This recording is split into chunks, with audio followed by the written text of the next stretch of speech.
Hello दोस्तों, कैसे हैं आप सब। स्वागत है आप सभी का कॉमिक वर्ल्ड 2.0 पर। तो चलिए दोस्तों, शुरू करते हैं अनिल मोहन का नॉवेल मंत्र का तीसरा भाग।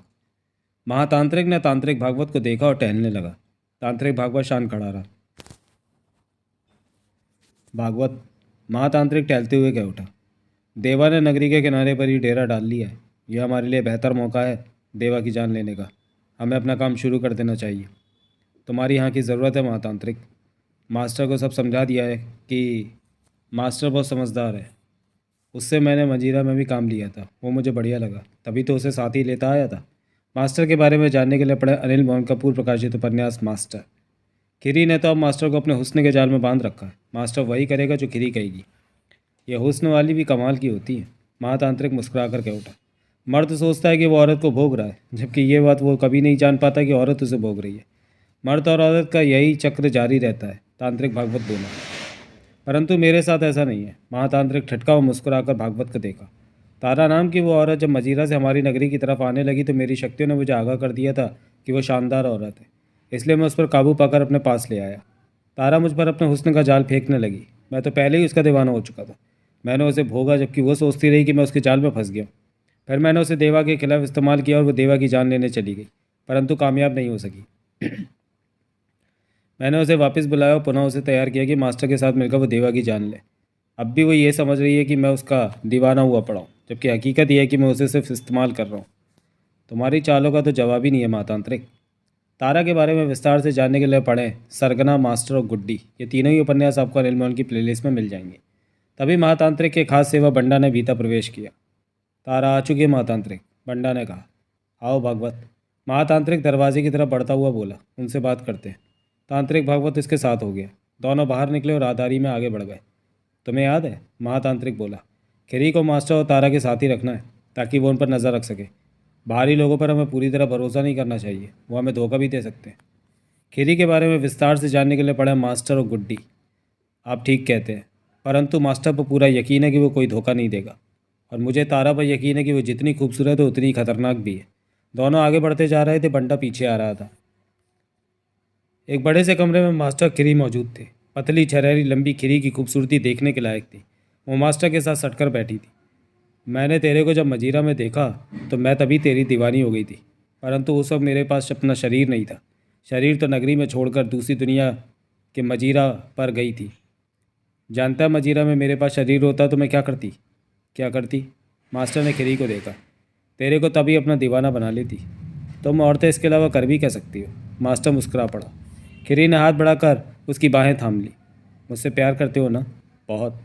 खिरी कुछ क्षण मास्टर को देखती रही, फिर कह उठी, मालूम नहीं तुम मुझे प्यार करते हो या नहीं, लेकिन मैं तुम्हें बहुत प्यार करती हूँ। नहीं करती। झूठ मत कहो। अगर तुम मुझे प्यार करती होती तो मंत्रों के दम पर भागवत तुम्हारे कहने पर मुझे यहाँ न ले आता, मुझे मेरी ज़मीन से जुदा ना करता। मास्टर क्या उठा। मेरे कहने पर भागवत तुम्हें साथ न लाता तो मैं तुमसे कैसे मिलती? तुम तो मजीरा में रह जाती। तुम भी मेरे पास रह जाती। ऐसा नहीं हो सकता था। क्यों? हमें अपनी ज़मीन पर ही कर्म करने हैं। अगर कहीं और रहेंगे तो भस्म हो जाएंगे। तो अपने मतलब की खातिर तुम मुझे यहाँ ले आई? हाँ, मुझे तुम्हारा प्यार चाहिए।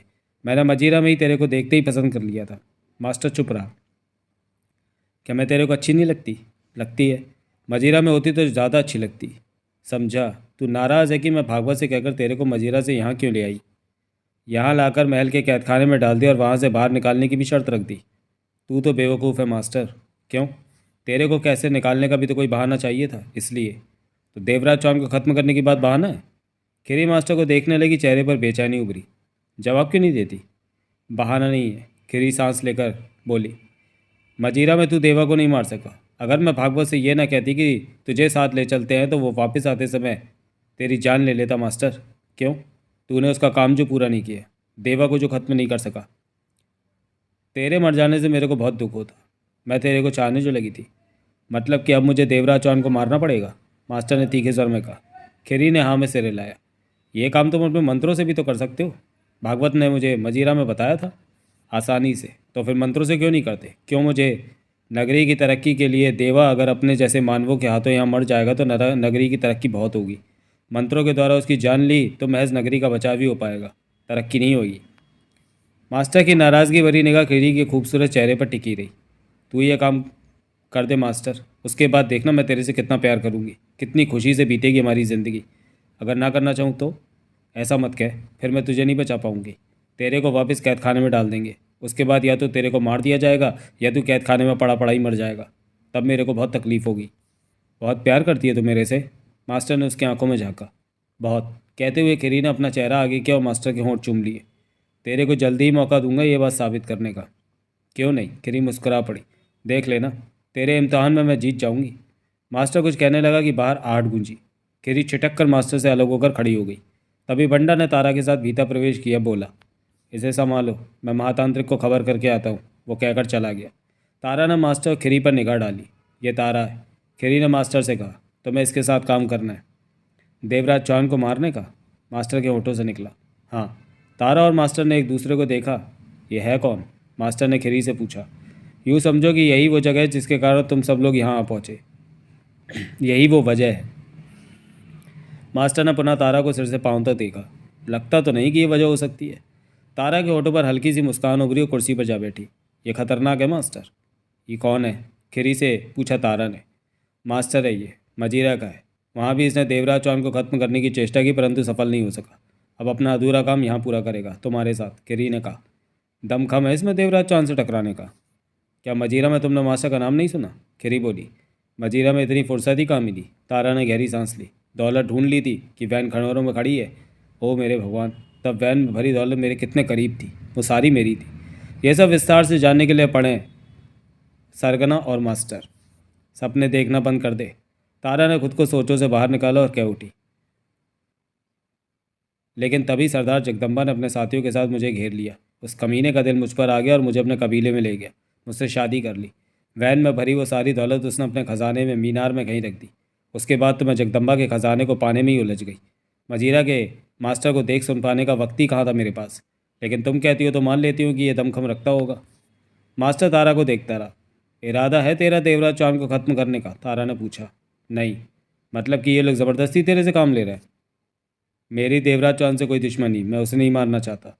अच्छा विचार है, लेकिन यह तुम्हारे नहीं महातांत्रिक के विचार चलते हैं। तारा ने लापरवाही से कहा। अब हम दोनों मिलकर देवराज चौहान को ख़त्म करेंगे, मज़ा आएगा। तुम क्यों मारना चाहती हो देवराज चौहान को? एकाएक तारा के दांत भिज गए। वो क्रूर नजर आने लगी। उसने मुझे खामाखाई मुसीबतों में ढकेल दिया, वरना मैं यहाँ नहीं होती। देवराज चौहान, मुझे ऐसा नहीं लगा कि अपने लालच में वो दूसरों को मुसीबतों में डाले, मास्टर बोला। तारा ने मास्टर को घूरा, फिर मुस्कुरा पड़ी। सच कहते हो, देवराज चौहान ने मुझे मुसीबतों में नहीं डाला। फंसी तो मैं अपने ही लालच की वजह से। तो देवराज चौहान अगर मेरे पति ताराचंद के मामले में ना आता तो सब ठीक रहता। तुम्हारा पति ताराचंद?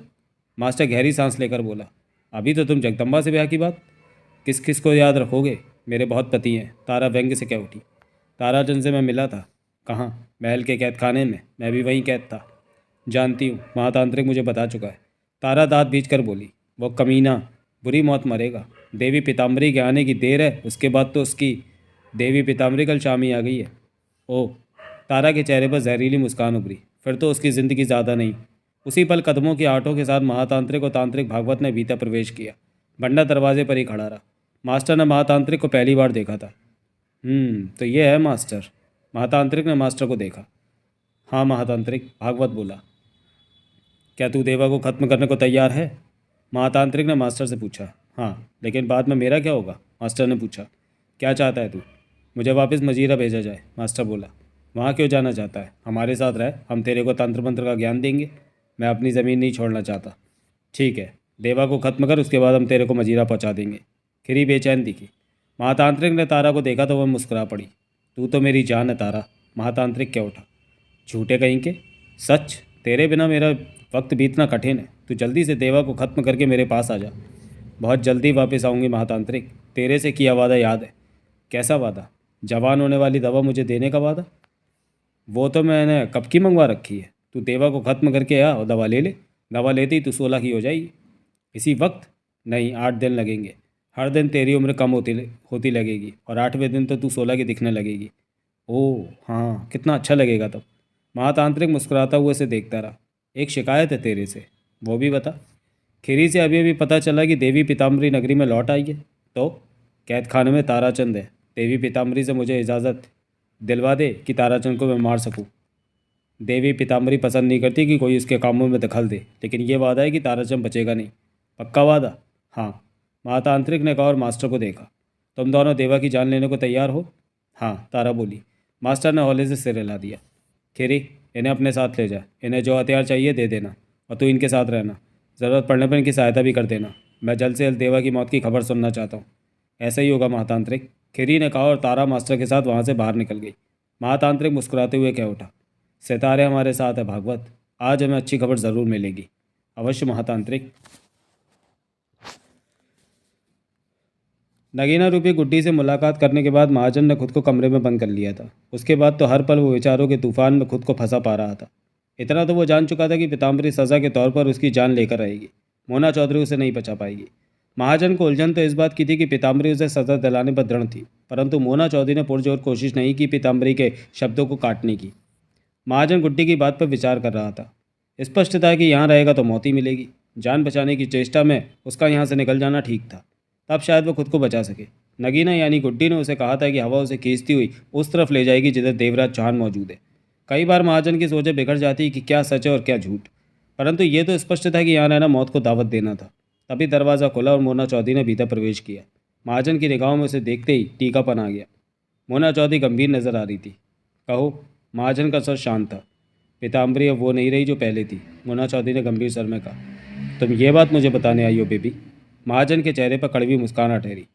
तीखे ढंग से बात मत करो, मैं आराम से बात करने की स्थिति में नहीं हूँ। महाजन ने मोना चौधरी की आंखों में झांका। पीताम्बरी मेरी जान लेने वाली है, ऐसे में तुम क्या सोचती हो कि मैं मुस्कुराकर बात करूँ? वो तुम्हारी सहेली है। मेरे ख्याल में वो सखी नहीं रही। महाजन कुछ पल मोना चौधरी को देखता रहा, फिर क्या उठा। तुमसे अच्छा तो देवराज चौहान है, जो कम से कम पीताम्बरी से टक्कर लेने का इरादा तो रखता है। देवराज चौहान अभी जानता नहीं कि पीताम्बरी का मुकाबला नहीं किया जा सकता, मोना चौधरी बोली। वो इतना बेवकूफ़ नहीं है कि इस बात से अनजान रहे। महाजन तीखे अंदाज में मुस्कुराया। इन हालात में वो बेवकूफ़ हो सकता है। महाजन ने गहरी निगाहों से मोना चौधरी को देखा। ऐसे क्या देख रहे हो? हैरान हो रहा हूँ कि देवराज चौहान का जिक्र आने पर तुम उखड़ी नहीं, बहुत आराम से जवाब दिया। मोना चौधरी की आंखों के सामने नगीना का चेहरा उभरा। अब वो महाजन को कैसे बताती कि उसकी गुड्डी नाम की शक्ति से बात हुई है, और हालात को देखते हुए गुड्डी की बात मानकर कुबेर का दाना हासिल करने की सोच रही है, और इस काम में देवराज चौहान का पूरा योगदान होगा। यानी कि उसने देवराज चौहान के साथ मिलकर कुबेर का दाना हासिल करना है। चुप क्यों हो गई? महाजन क्या उठा। अभी मैं पीताम्बरी से मिलकर आ रही हूँ, मोना चौधरी ने कहा। मेरी सज़ा माफ़ करवाने गई होगी? महाजन ने कड़वे स्वर में कहा। नहीं, मैं उससे कुबेर का दाना वापस मांगने गई थी। कुबेर का दाना? महाजन की आंखें सुकड़ी, वो अजीब से स्वर में क्या उठा। हाँ, गुरुवर ने मुझे दिया था। जब नगरी में युद्ध छिड़ गया तो सावधानी के तौर पर वो कुबेर का दाना मैंने रखने के लिए पीताम्बरी को दे दिया। कुबेर का दाना जिसके पास होगा वो तरक्की की सीढ़ियाँ बढ़ता चला जाएगा। पीताम्बरी की सफलता का राज ही वो कुबेर का दाना है। जब तक कुबेर का दाना उसके पास है, पीताम्बरी का कोई कुछ नहीं बिगाड़ सकता। ओह, ये नई बात पता चली। वही मांगने गई थी पीताम्बरी से, परंतु पीताम्बरी ने कुबेर का दाना लौटाने से इनकार कर दिया।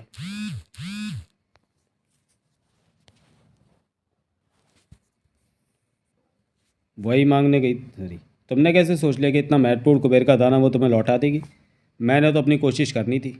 यानी कि कोशिश कर ली, तसल्ली हो गई? महाजन व्यंग से कह उठा। हाँ, तसल्ली हो गई। कुबेर का दाना लौटाने को वो तैयार नहीं, उसके बदले हीरे जवाहरात रत्न पारसमणि देने को तैयार है। मोना चौधरी के चेहरे पर अजीब सी मुस्कान नाच उठी। अगर तुम लेना चाहो तो मेहरबानी। महाजन कटु स्वर में क्या उठा। मैं अपनी जान बचाने की चेष्टा में हूँ। मोना चौधरी आगे बढ़ी और कुर्सी पर बैठ गई। मैं समझ नहीं पा रही कि तुम्हें इस मुसीबत से कैसे निकालूं। तुम्हारे बस की नहीं है मेरी मुसीबत। यहाँ हालात ही ऐसे हैं कि शायद कुछ कर पाना मेरे बस का नहीं है, मोना चौधरी गंभीर स्वर में बोली। महाजन ने कुछ नहीं कहा। तुम क्या यहाँ से भाग जाने की सोच रहे हो? मोना चौधरी ने कहा। मेरे पास दूसरा रास्ता नहीं है। कोई कैसी भी कोशिश करनी ही होगी, मैंने वही करूँगा। मेरे ख्याल में आज रात के बाद वो तुम्हें ख़त्म कर देगी महाजन। महाजन ने दांत बींच लिए। क्या हुआ? रात अभी दूर है। यहाँ से जाओगे तो जाओगे कहाँ? पीताम्बरी की नगरी यही है, वो तुम्हें ढूंढ लेगी। वैसे भी इस नगरी में तंत्र मंत्र का खेल होता है, यहाँ बैठकर भी वार किया जा सकता है। पीताम्बरी तुम्हें मैं जानता हूँ, परंतु हाथ पर हाथ रखकर नहीं बैठ सकता। महाजन बोला। पारसनाथ मिला? हाँ, उसे पीताम्बरी के अलावा किसी बात का होश नहीं। अब तो वो हमारे खिलाफ पीताम्बरी की हाँ में हाँ मिलाने लगा है। पारसनाथ के व्यवहार पर हैरत है मुझे। पहले जन्म में वो पीताम्बरी को दीवानगी की हद तक चाहता था, परंतु पीताम्बरी उसकी परवाह नहीं करती थी। अब पीताम्बरी उसे हासिल हो गई है तो जैसे वहीं पर आकर उसकी दुनिया थम गई है। मोना चौधरी कुछ नहीं बोली। तुम क्या करोगी? महाजन ने पूछा। मैं पीताम्बरी से कुबेर का दाना हासिल करने की चेष्टा करूंगी। मोना चौधरी की आवाज़ में सख्ती आ गई। मुकाबला कर पाओगी पीताम्बरी का? कोशिश करूंगी कि बिना झगड़े के ही ये काम हो जाए। मोना चौधरी की आवाज़ में कठोरता थी। वो कैसे? सोचा नहीं। और मेरे बारे में तुमने सोचना छोड़ दिया कि पीताम्बरी बेशक मुझे मार दे। तुम्हें जो करना है खुद ही करना होगा, क्योंकि यहाँ मेरे सामने अचानक ही कई काम आ खड़े हुए हैं और उस सबसे महत्वपूर्ण काम यह है कि पीताम्बरी से कुबेर का दाना हासिल करके उसे नष्ट करना। मोना चौधरी के दांत भिज गए ये कहते हुए। मोना चौधरी को गहरी निगाहों से देखने के पश्चात महाजन पलटा और खुली खिड़की के पास बाहर देखने लगा। सामने हरा भरा बाग था, परंतु जाने कि वो हरियाली आंखों को ठंडक न दे रही थी। कुछ देर बाद वह पलटा तो मोना चौधरी को वहाँ नहीं पाया। वो जा चुकी थी। पीताम्बरी कई घंटे पारसनाथ को अपना महल दिखाने में लगी रही। दोनों ने एक दूसरे का हाथ थाम रखा था। दोनों के चेहरों पर मुस्कान थी। दोनों ही खुश नजर आ रहे थे। महल का काफ़ी बड़ा हिस्सा दिखाने के बाद पीताम्बरी उसे लिए महल के उस हिस्से में पहुंची जिस दरवाजे के खुलने के बाद रास्ता महल के तहखाने में जाता था। पारसनाथ हर चीज़ को बहुत दिलचस्पी के साथ देख रहा था। यहाँ सब कुछ नया था उसके लिए। तहखाने वाले दरवाजे के सामने दोनों ठिठके। दरवाजे पर नंबरों वाली छोटी सी प्लेट लगी थी। 0 से 9 तक नंबर थे उसमें।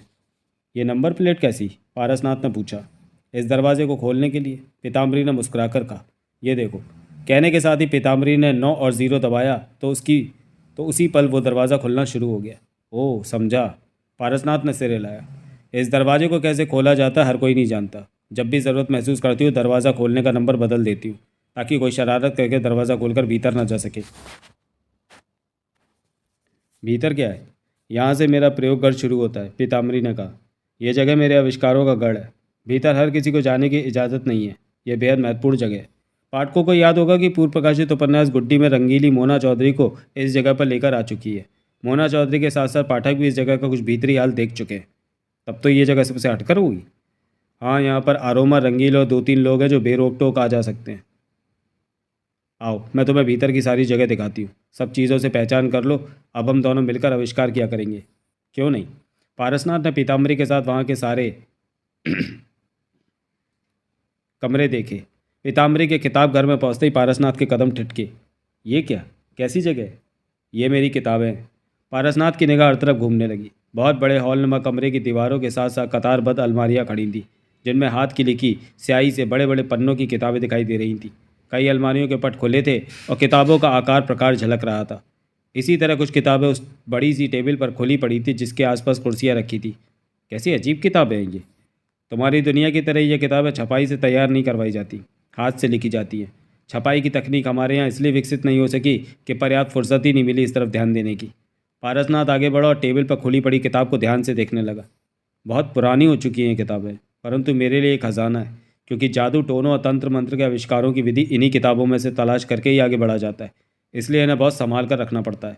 पास आती पीताम्बरी क्या उठी। मैं तो सोच रही थी कि इन किताबों को साफ कागज़ों पर दोबारा लिखवाने का काम शुरू करवा दूँ। दोबारा लिखवाने का काम? हाँ, क्योंकि ये सब पुरानी हो चुकी है। बहुत वक्त लगेगा। अवश्य, वक्त तो हर काम में लगता है। पीताम्बरी ने मुस्कुराकर पारसनाथ का हाथ थामा। शायद तुम इस समस्या को दूर कर सको। मैं कैसे? थोड़ी थोड़ी किताबें तुम अपनी दुनिया में लेते जाओ और वहाँ से छपवा कर यहाँ लाते रहो। क्यों नहीं पीताम्बरी, मुस्कुराया पारसनाथ। ये तो मेरे लिए मामूली काम है, परंतु ये काम गुपचुप होना चाहिए क्योंकि ये किताबें महत्वपूर्ण हैं।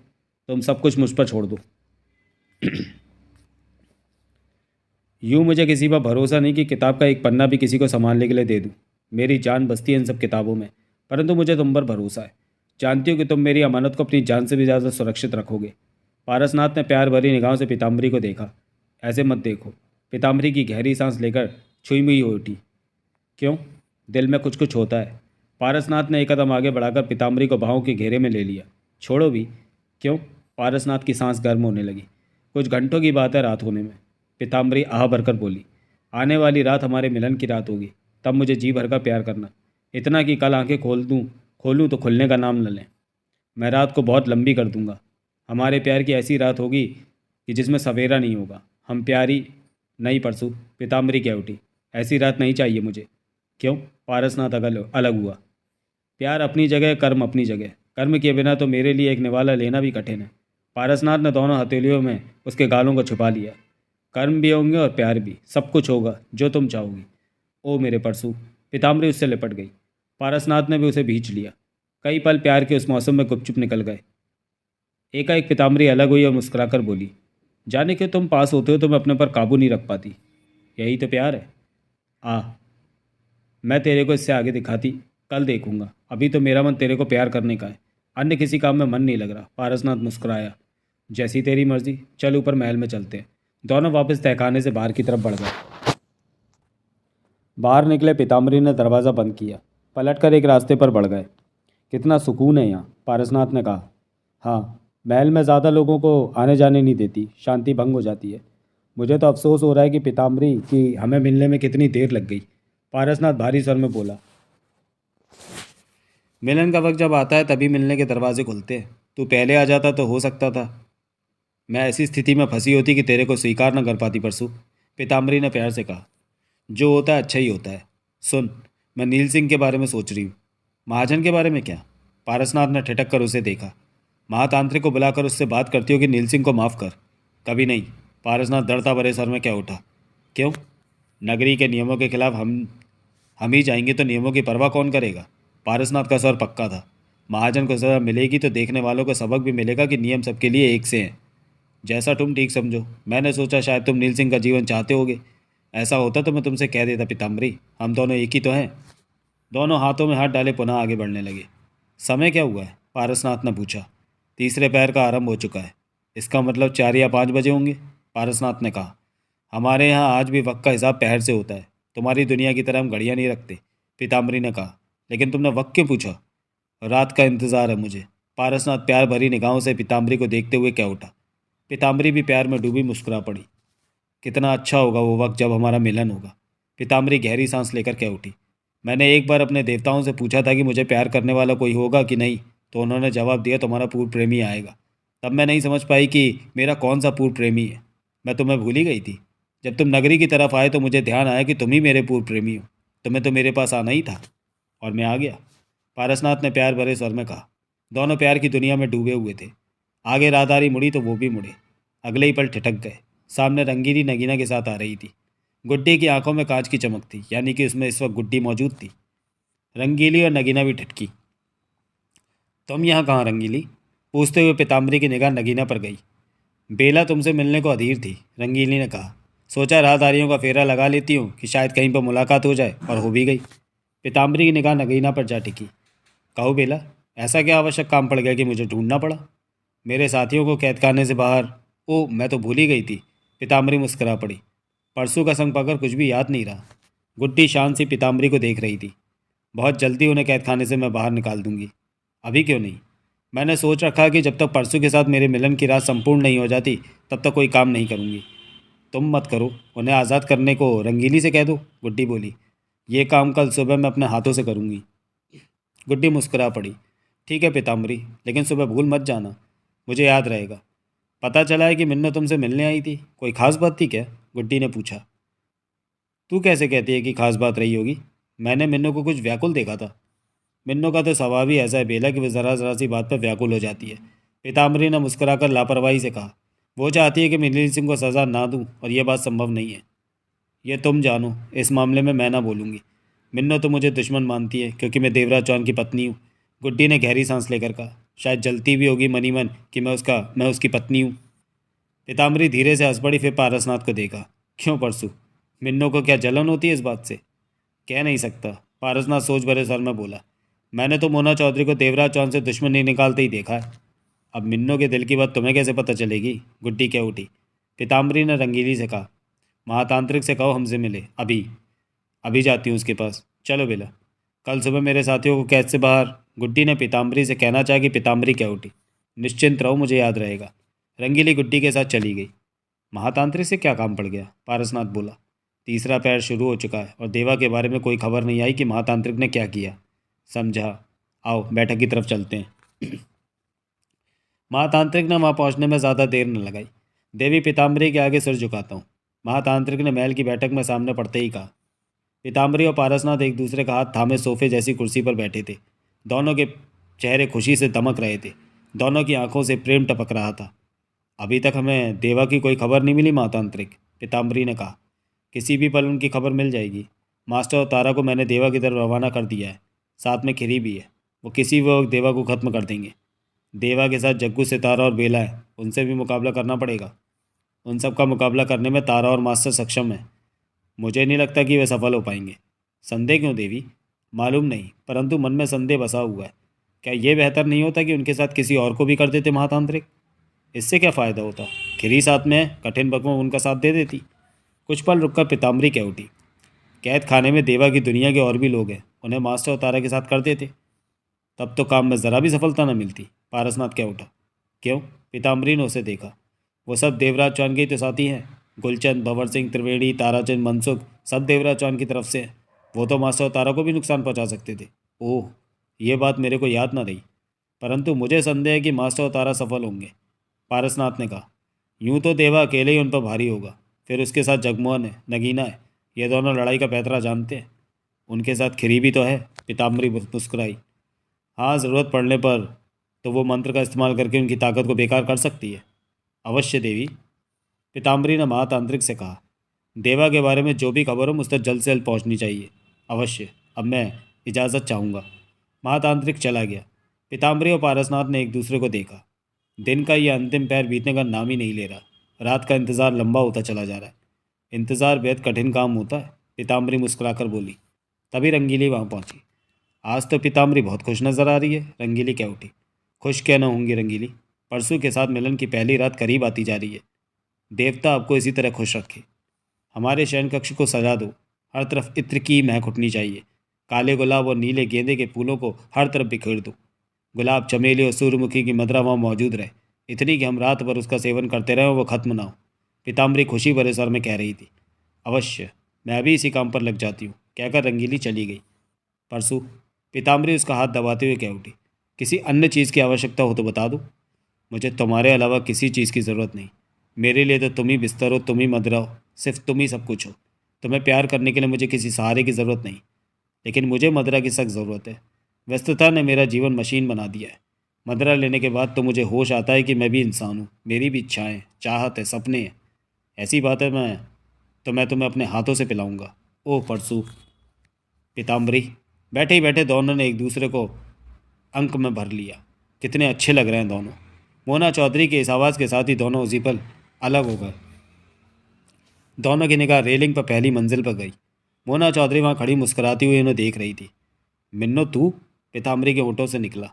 सच में तुम दोनों को प्यार भरे अंदाज में देखकर मुझे कितनी खुशी हो रही है, मोना चौधरी ने कहा। मुझे हमेशा ये चाह रही कि मेरी सखी पीताम्बरी को उसका मनचाहा प्रेमी मिले। तेरा व्यवहार अजीब सा है मिन्नो। क्यों? नील सिंह की जान जाने वाली है। कुबेर का दाना भी तेरे को वापस नहीं दे रही, परंतु तेरे माथे पर शिकन नहीं। शिकन क्यों होगी? मोना चौधरी हौले से हंसी। महाजन की मौत को टालना मेरे बस में नहीं। किसी हादसे में भी तो उसकी जान जा सकती थी। रही बात कुबेर के दाने की, तो वो मेरे पास रहे या मेरी सखी के पास कोई फ़र्क नहीं पड़ता। मुझे याद आया तो तेरे से मांगा अवश्य, परंतु हकीकत में मुझे की खास ज़रूरत नहीं है। क्यों परसू? पीताम्बरी बोली। ये सच कहती है क्या? इस पर यकीन करना कठिन है, पारसनाथ ने कहा। सच कहे या झूठ, ये मेरा कुछ नहीं बिगाड़ सकती। पीताम्बरी, मोना चौधरी पुनः बोली। तेरा वैभव देखकर मुझे ईर्ष्या होने लगी। मैं जानती हूँ कि ये वैभव मुझे नहीं मिल सकता, लेकिन तेरे साथ रहकर इस वैभव का सुख तो उठा सकती हूँ। क्या कहना चाहती है तू? मैं यहाँ से वापस नहीं जाना चाहती, तेरे साथ रहना चाहती हूँ, तेरे कामों में हाथ बटाना चाहती हूँ। सच मिन्नो? पीताम्बरी के होंठों से निकला। सच। इसकी बात पर यकीन मत करना पीताम्बरी, पारसनाथ क्या उठा। मुझ पर शक ना करो पारसनाथ, मोना चौधरी बोली और आगे बढ़कर नीचे आने के लिए सीढ़ियाँ उतरने लगी। क्या तुम्हें मिन्नो पर यकीन नहीं? ज़रा भी नहीं। यह भला तेरे साथ क्यों रहना चाहेगी? अवश्य इस बात के पीछे इसकी कोई चाल है। तुम बहुत जल्दी घबरा जाते हो, पीताम्बरी मुस्कुराई। क्या मतलब? मिन्नो कह रही है तो झूठ तो बोलेगी नहीं। बोलेगी तो यहाँ के नियमों के मुताबिक सच सजा पाएगी। पारसनाथ होठ सिकोड़कर सिर हिलाकर रह गया। मोना चौधरी पास आ पहुंची। तेरा बिस्तर सजाने से मैं अपना काम शुरू करना चाहती हूँ, मोना चौधरी पास आकर बोली। पारसनाथ की नज़रें मोना चौधरी पर टिकी थी। ये काम मेरी प्यारी सखी करे तो मुझे बहुत खुशी होगी। मैं भी उधर जाती हूँ जिधर रंगीली गई है, कहकर मोना चौधरी वहाँ से चली गई। पारसनाथ उलझन में था। तुम परेशान क्यों हो? मोना चौधरी पर इस तरह यकीन कर लेना ठीक नहीं, पारसनाथ ने कहा। वो शातिर है, मुझसे बड़ी शातिर नहीं होगी, पीताम्बरी कहका लगा उठी। आरोमा उसी कक्ष में भविष्य के सामने था। भविष्य उसे पास आया देखकर मुस्कुराया। तुम फिर आ गए? शीशे के गोले पर नजर आते होठ हिले। ऊपर लगी आंखें उसने नचाईं। मैं बहुत उलझन में हूँ। बता। पीताम्बरी से धोखा करने की सोच का मन घबरा रहा है, आरोमा बोला। तो धोखा मत कर। शीशे के गोले पर लगे होठों से आवाज़ आई। फिर मुझे आज़ादी की नहीं मिलेगी। नहीं मिलेगी। तेरे को सब कुछ समझा चुका हूँ।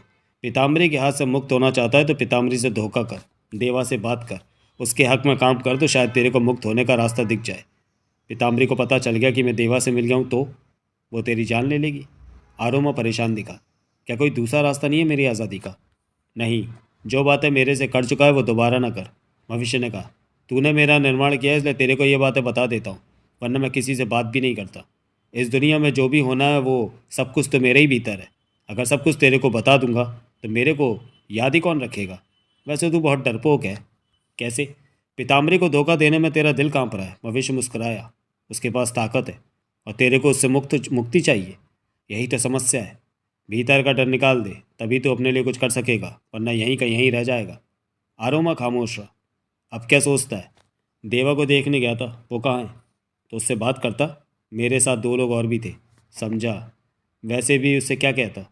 बताता उसे सब कुछ तो शायद तेरे को कुछ फ़ायदा हो जाता। डर लगता है कि कोई देख लेगा देवा से बात करते हुए। तेरा ये डर तेरे को डुबो देगा। बहादुर क्यों नहीं बनता तू? लड़ाई झगड़े मुझे पसंद नहीं। तेरे जैसे संतों के लिए दुनिया बेकार है। तू धरती पर आ ही क्यों? भविष्य ने मुंह बनाकर कहा। क्या मालूम, देवताओं ने भेज दिया। रुक, अभी बात करता हूँ तेरे से। खामोशी छा गई। आरोमा भविष्य को देखता रहा। भविष्य ने आंखें बंद कर ली थी। कई पल बीते, फिर भविष्य ने आंखें खोली। तेरी समस्या का हल निकल आया। भविष्य क्या उठा। हल निकल आया? कैसे? तेरे भविष्य में थोड़ा आगे तक झांकना पड़ा। बता। पश्चिम की तरफ खुलने वाले ऐसे दरवाजे पर बैठ जा जो महल की बाहरी चारदीवारी की तरफ खुलता हो। इससे क्या होगा? देवा से मुलाकात हो जाएगी। कैसे? भविष्य मुस्कुरा पड़ा। आरोमा उसे देखता रहा। वो जल्दी ही तूफान बनकर महल में आने वाला है। महल में आने वाला है? आरोमा के होंठों से निकला। यहाँ तो पीताम्बरी है। देवा तेरी तरह डरपोक नहीं है, बहादुर है। आएगा इधर, तेरी उससे उसी दरवाजे पर मुलाकात हो जाएगी। लेकिन यहाँ आकर वो करेगा क्या? देवा से पूछ लेना। कुछ होने वाला है क्या? हाँ। क्या? ये मैं नहीं बता सकता। तेरे को क्यों बताऊँ? जो होगा वो देख लेना। भविष्य ने आंखें नचाकर कहा। आरोमा सोच में दिखा। अब तो फिर गुम होने लगा। ये सोच रहा हूँ कि हर वक्त पश्चिम वाले दरवाजे पर कैसे मौजूद रह सकता हूँ। पीताम्बरी के पास भी तो हाजिरी लगानी है। हाजिरी लगा, सारे काम कर, जब फुर्सत मिले तो उस दरवाजे पर टिक जाना। देवा से मुलाकात हो जाएगी। आरोमा को कुछ तसल्ली हुई। तो इतना डरपोक है कि पीताम्बरी के आविष्कारों में उसकी क्या सहायता करता होगा? वो अलग बात है, उन कामों में तो मैं निपुण हूँ कि पीताम्बरी भी देखती रह जाती है, परंतु धोखा देने जैसा काम मैंने कभी किया नहीं, इसलिए घबरा रहा हूँ। आरोमा ने शांत स्वर में कहा। मुझे तुझ पर तरस आता है। तू घबरा मत, हिम्मत से काम ले। ये सोच ले कि या तो तेरे को मुक्ति मिलेगी पीताम्बरी से, या तेरी जान चली जाएगी। डरने से तो तेरा कहीं भी भला नहीं होगा। भविष्य ने कहा। एक बात बता, मेरी जान जाएगी या मुक्ति मिलेगी? जो भी होगा अच्छा ही होगा। अब तेरे सवाल रुकेंगे कि नहीं? भविष्य ने उकताकर पूछा। तू बहुत जल्दी थक जाता है। मेरी काम बातें करना नहीं है। चुप रहकर दुनिया भर की बातों का हिसाब किताब अपने भीतर रखना है। तेरे सवाल बहुत लंबे हो जाते हैं। मुझे झंझलाहट होने लगती है कि तू बेकार की बातें पूछने लगता है। तेरे लिए बेकार की बातें होंगी, मेरे लिए तो अहम बातें हैं। ठीक है, तू दूसरे काम कर, मुझे भी और काम है। भविष्य ने कहा और आंखें बंद कर ली। आरोमा पलटा और वहाँ से बाहर निकलता चला गया। महल के रास्ते पार करता हुआ आरोमा आगे बढ़ता जा रहा था कि पीताम्बरी के शयन कक्ष से निकलती रंगीली दिखी तो उसने ठिठक कर पूछा। देवी कहाँ पर है? बैठक में। तुम व्यस्त लग रही हो रंगीली, आरोमा ने सामान्य स्वर में पूछा। व्यस्त क्यों ना होंगी, रंगीली बोली। आज पीताम्बरी और परसों के मिलन की रात है। ओह, आरोमा मुस्कुरा पड़ा। ये तो खुशी की बात है। पीताम्बरी का कक्ष सजा रही हूँ। खूब। मेरी सहायता की ज़रूरत हो तो कहो। सहायता करने को मिन्नो जो है। मिन्नो? हाँ, वो भी तो भीतर कक्ष सजा रही है। मैं अभी आई, कहकर रंगीली आगे बढ़ गई। आरोमा भी अपने रास्ते पर आगे बढ़ने लगा कि तभी दरवाजे पर मोना चौधरी नजर आई। मुस्कुराई मोना चौधरी। कैसे हो आरोमा? मोना चौधरी ने कहा और पास आ पहुंची। अच्छा हूँ, आरोमा हिचकिचाकर कह उठा। मैं तुम्हें कैसी लगती हूँ? मोना चौधरी ने गहरी सांस लेकर कहा। आरोमा की निगाह मोना चौधरी के शरीर पर फिरी। तुमने मुझे नहाते हुए देखा था या नहीं? मोना चौधरी प्यार से बोली। आरोमा कुछ न कह सका। शर्म क्यों आ रही है स्वीकार करने में? मोना चौधरी हौले से हंसी। शर्म की कोई बात नहीं, मैं वहाँ से गुजर रहा था तो तुम पर नज़र पड़ गई। आरोमा क्या उठा। वाह, झूठ बोलना कोई तुमसे सीखे। झरोखे से झाँक कर देख रहे थे और कहते हो नज़र पड़ गई। एक खुशखबरी सुनाऊं? क्या? मैं भी अब महल में ही रहूँगी। महल में? हाँ, पीताम्बरी की सेवा में अपना सारा जीवन लगा दूंगी। हैरानी है। क्या? तुम्हारे ग्रह ऐसे तो नहीं कि तुम किसी की सेवा करो। तुम तो सख्त मिजाज हो। आरोमा क्या उठा। मैं सच कह रही हूँ। मुझे नहीं लगता कि तुम देवी पीताम्बरी की सेवा कर पाओगी। आरोमा क्या उठा। छोड़ो इस बात को। अब हम दोनों इकट्ठे ही काम किया करेंगे। सुनकर तुम्हें अच्छा लगा होगा। कह नहीं सकता। तुम मुझे अच्छे लगते हो आरोमा। आरोमा ने मोना चौधरी की आंखों में देखा। तुम भी मुझे अच्छी लगती हो मिन्नो। सच? हाँ, लेकिन देवी पीताम्बरी की खास मेहमान होने की वजह से ये बात मैं तुम्हें कह नहीं सका। मोना चौधरी मुस्कुराते हुए उसे देखती रही, फिर बोली, आज रात पीताम्बरी और परसों के मिलन की रात है। रंगीली से जान चुका हूँ। कितना अच्छा होता कि ऐसी ही कोई रात हमारी होती। मोना चौधरी मुस्कुरा कर कह उठी। देवी ने सख्त मना कर रखा है कि उनके सहायक प्यार में ना पड़ें। आरोमा ने कहा, यह मनाही मिन्नो के लिए नहीं है और तुम्हारे लिए भी नहीं है। मैं बात करूंगी पीताम्बरी से। शुक्रिया। तुम्हें कहीं जाने की जल्दी है? देवी से मिलना है, देवा के बारे में खबर देनी है। क्या? क्या अभी तक वो नगरी की सीमा पर आराम कर रहा है? तुम्हारा क्या ख्याल है कि देवा की जान लेना उचित है? देवा की जान लेना नगरी के हित में है। एक परामर्श तुम्हें देना चाहूँगा। क्या? क्या सच में तुम देवी की सेवा के लिए महल में ही रुकोगी? आरोमा ने पूछा। हाँ, तो फिर ये बात जान लो कि सेवकों के अपने कोई ख्याल नहीं होते। बड़े जो करते हैं ठीक करते हैं। उनके काम को आगे बढ़ाना हो हमारा काम है। अपना व्यक्तिगत ख्याल कभी भी जाहिर ना करो। तुमसे भी दिल की बात ना करूं, मोना चौधरी ने गहरी सांस लेकर कहा। आरोमा ने मोना चौधरी की आंखों में झांका। मोना चौधरी के होठों पर मीठी मुस्कान नृत्य कर उठी। मेरे से? आरोमा का सर धीमा हो गया।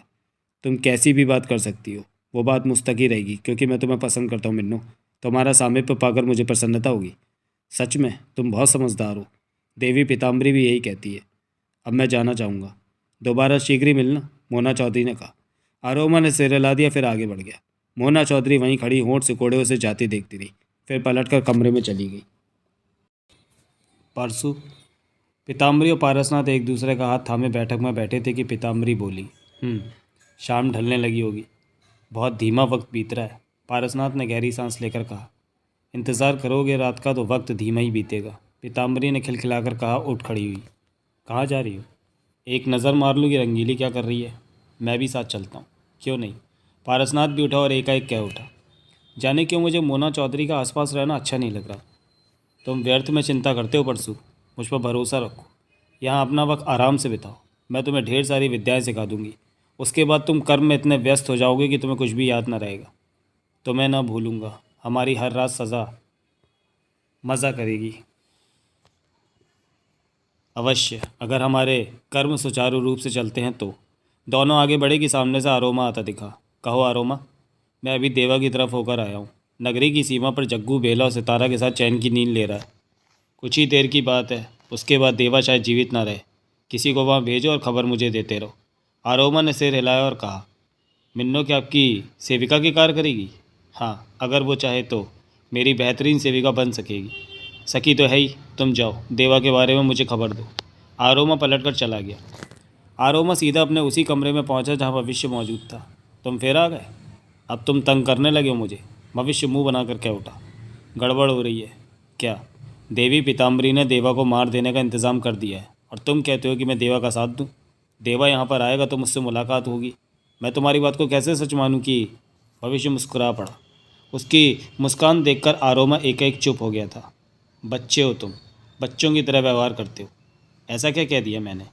देवा को मारने का इंतज़ाम किया है पीताम्बरी ने। देवा मरा तो नहीं? तू क्या कहना चाहता है कि देवा मरेगा नहीं?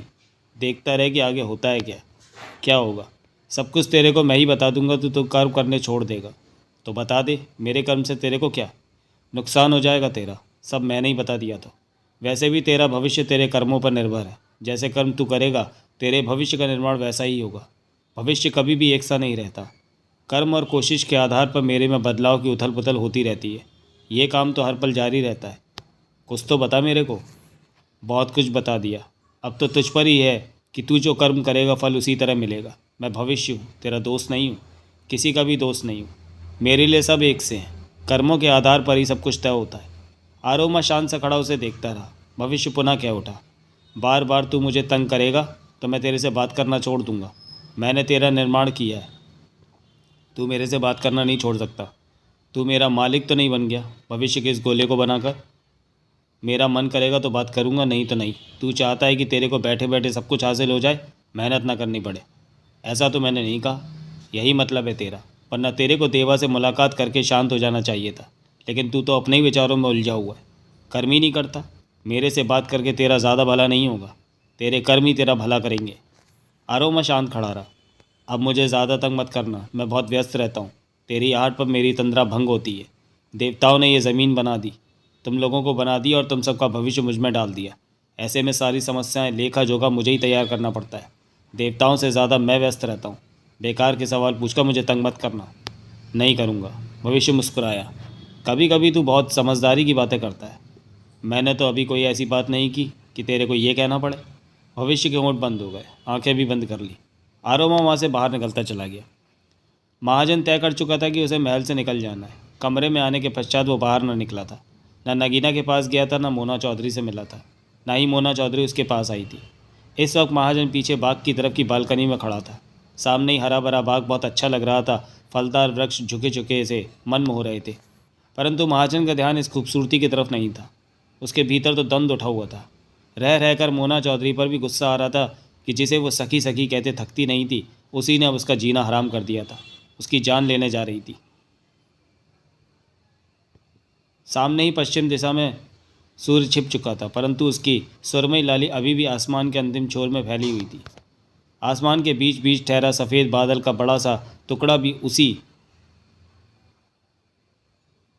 लाली में डूबा हुआ था। डूब चुके सूर्य की रोशनी अभी भी उस टुकड़े पर पड़ रही थी। महाजन को पूरा विश्वास था कि अगर वो महल में रहा तो ये उसके जीवन का अंतिम सूर्य होगा। फिर कभी डूबते सूर्य को नहीं देख पाएगा। रात या आने वाले दिन में उसे मार दिया जाएगा। महाजन इस सूर्य को अपने जीवन का अंतिम सूर्य नहीं बनाना चाहता था। मौत का उसे खौफ नहीं था, परंतु इस तरह बेबसी वाली मौत वो नहीं मरना चाहता था। उसने बाग में निगाह दौड़ाई। हर तरफ सन्नाटा ही नजर आ रहा था। कोई आता जाता ना दिखा। महाजन ने बालकनी के नीचे झांका। वो 25 फीट नीचे थी। उसने सोचा कि कूदा भी जा सकता है, परंतु उससे पहले उसने पलटकर कमरे में नजरें दौड़ाईं कि शायद कोई ऐसी चीज़ मिल जाए जिससे लटक कर आसानी से बालकनी के रास्ते नीचे उतरा जा सके। तभी दरवाज़ा खुला और जहांगीर छोटू ने भीतर प्रवेश किया। इन दोनों के बारे में विस्तार से जानने के लिए पढ़ें मास्टर और गुड्डी। महाजन की निगाह दोनों पर जा टिकी। कैसे हो तुम? छोटू अधीरता से कह उठा। महाजन मुस्कुराया। हम तो रंगीली और गौरी चंपा से प्यार करने में इतने व्यस्त थे कि कमरे से बाहर निकलने का वक्त ही ना मिला। हमें पता ही नहीं चला कि बाहर क्या हो रहा है। वो तो गौरी ने मुझे बताया कि पिताम्बरी तेरी जान लेने जा रही है। हाँ, फिक्र मत कर। छोटू खतरनाक स्वर में क्या उठा। हम पिताम्बरी को ही साफ करते थे। उसे मार पाना संभव नहीं। हम पर विश्वास रख, जहांगीर बोला। हम पिताम्बरी को साफ कर देंगे। वो है ही क्या हमारे सामने। पागलों वाली बातें मत करो। उसे नहीं मारा जा सकता, महाजन ने मुंह बनाकर कहा। क्यों? वो जादू टोनों की मल्लिका है। तंत्र मंत्र उसके वश में है।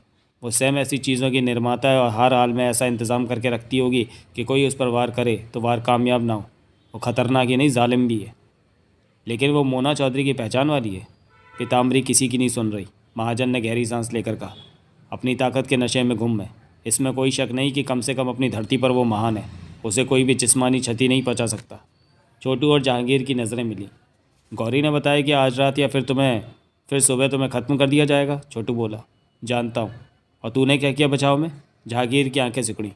महाजन कुछ खामोश रहकर क्या उठा। मैं यहाँ से निकल जाने की तैयारी कर रहा हूँ। तैयारी? जहांगीर के होठों से निकला। यहाँ से निकल कर बच सकोगे क्या?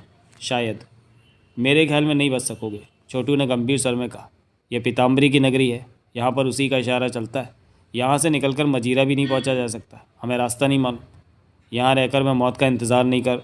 वो तो ठीक है, परंतु कोई बढ़िया सुरक्षित रास्ता सोचना, जहांगीर ने कहा। एक ही रास्ता है मेरे पास। महाजन दोनों को देख कर क्या उठा। देवराज चौहान पिताम्बरी के खिलाफ है। मैं नहीं जानता क्या बात है बीच की। पिताम्बरी उसे ख़त्म करना चाहती है। उसका कहना है कि देवराज चौहान की गिरह उसकी नगरी के लिए शुभ नहीं है। मेरे लिए बेहतर रास्ता यही है कि मैं देवराज चौहान के पास जाऊँ। जहांगीर और छोटू उसे देखते रह गए। देवराज चौहान तो तेरा दुश्मन है। ऐसा दुश्मन भी नहीं कि इस संकट की घड़ी में उसके पास ना जा सकूं। वो मेरी ना सुने। वो भी इस वक्त पिताम्बरी में उलझा हुआ है। ऐसे में मेरी बात अवश्य सुनेगा, महाजन ने गंभीर स्वर में कहा। कुछ पल उनके बीच खामोशी रही। इंसान बुरा नहीं है, जहांगीर बोला। मैं भी तेरे साथ चलूँगा, छोटू कह उठा। तुम? महाजन ने कहना चाहा कि जहांगीर बोला। मैं भी। बेवकूफ़ों वाली बातें मत करो। तुम दोनों यहाँ सुरक्षित हो, महाजन कह उठा। तुम खतरे में रहो और हम यहाँ मौज करते रहें, ये तो मैं किसी भी हाल में तुम लोगों को अपने साथ नहीं ले जाऊँगा, महाजन ने दृढ़ स्वर में कहा। क्यों? मेरा अपना कोई भरोसा नहीं तो तुम दोनों को कहाँ लिए फिरूँगा? तेरे को इस तरह मैं अकेला नहीं छोड़। करोगे क्या मेरे साथ जाकर? जादू टोनों की ज़मीन पर तुम दोनों मेरे लिए कुछ नहीं कर सकते यार। दुश्मन का एक बार तो कम कर सकते हैं, अपने को आगे करके। यहाँ हाथ पाँव से नहीं, जादू टोनों और मंत्रों से वार होता है, इसलिए सब बेकार है, महाजन ने सोच भरे सर में कहा। तुम दोनों का यहाँ रहना ही सुरक्षित है। जहांगीर कुछ कहने लगा कि महाजन फिर बोला। मोना चौधरी यहाँ है और मेरे ख्याल में वो चुप नहीं बैठेगी, शायद उसे तुम दोनों की ज़रूरत पड़े। ये कहकर तो मैं टरका रहा है, मैं सच कह रहा हूँ, मुझे नहीं लगता कि मोना चौधरी खामोश रहेगी। जहांगीर छोटू ने कुछ नहीं कहा। मेरे पास वक्त कम है, महाजन गंभीर स्वर में बोला। इस चादर की रस्सी बनाओ और उस बालकनी में बांध दो, मुझे नीचे उतरना है। जितनी जल्दी यहाँ से निकल जाऊँ उतना ही बेहतर है। जहांगीर और छोटू चादर को फाड़कर रस्सी बनाने लगे। दोनों के चेहरों पर गंभीरता थी। वो जानते थे कि यहाँ का माहौल ऐसा है कि वे पीताम्बरी से सीधी लड़ाई नहीं लड़ सकते। जहांगीर और छोटू महाजन के कमरे से बाहर निकले, फिर ठिठक गए। सामने से मोना चौधरी आ रही थी। ये तो खुश नज़र आ रही है, छोटू बोला। उधर पीताम्बरी महाजन की जान लेने वाली है। औरत के दिमाग का कोई भरोसा नहीं, तभी तो मैंने शादी नहीं की। तो औरतों के दिमाग के बारे में कैसे जान गया? पड़ोस में एक औरत रहती थी, उसके दिमाग से जान गया। एक ही औरत से? एक और औरत भी थी, दोनों का दिमाग मिलता था। सिर्फ दो औरतों से तू जान गया कि औरतों का दिमाग ऐसे ही होता है? जहांगीर ने छोटू को घूरा। क्या देखता है? मैं तेरे को सारी औरतों के बारे में क्यों बताऊं? मत बता, मैंने पूछा ही कब है? मोना चौधरी पास आ पहुंची। मज़े कर रहे हो दोनों? मोना चौधरी मुस्कुराई। बहुत खुश नज़र आ रही हो, जहांगीर बोला। मैंने पीताम्बरी के यहीं रहने का फ़ैसला कर लिया है। क्या? दोनों चौंके। यहीं रहोगी तुम? वापस दिल्ली नहीं जाना क्या? नहीं। तो हम क्या करेंगे? हमारा क्या होगा? हमें यहाँ से निकाल दो, हम वापस मजीरा पहुँचना चाहते हैं। जहांगीर क्या उठा। मोना चौधरी मुस्कुराती रही। ज़्यादा मत मुस्कुराओ मत, छोटू क्या उठा। इससे तुम्हारे बेईमान होने का एहसास होता है। तुम यहाँ करोगी क्या? पीताम्बरी की सेवा। अभी पीताम्बरी का बिस्तर सजा कर आ रही हूँ। पारसनाथ के साथ इसकी पहली रात है, थोड़ा सा काम बाकी है, अभी जाकर करना है। मोना चौधरी ने कहा। एक बात कहूँ? कह छोटू ने सिर हिलाया। तुम दोनों भी पीताम्बरी के सेवक बन जाओ। हम? और क्या, या मज़े ही मज़े होंगे। प्यार करने के लिए तुम्हें औरतों की कमी ना होगी, खाना पीना मुफ्त में ही मिलेगा। क्या शानदार नगरी है ये, महल में रहोगे? पागल पागल हो गई है ये, छोटू ने जहांगीर को देखते हुए तीखे स्वर में कहा। हमने गलती कर दी। जहांगीर ने छोटू को देखा। क्या? हमें भी महाजन के साथ ही निकल जाना चाहिए था, ये तो किसी काम की रही नहीं। हाँ, ये गलती तो। महाजन कहाँ गया? मोना चौधरी के होंठों से निकला। वो हचकचा उठी थी। दोनों चुप। जवाब दो, वो यहाँ से निकल गया क्या? उसने यहाँ से निकलना था क्या? मोना चौधरी ने खामोशी से सहमति में सिर हिला दिया। जहांगीर और छोटू की नज़रें मिली। तो समझो वो यहाँ से निकल गया। कुछ बोला? कहाँ जाएगा? मोना चौधरी का सर धीमा था।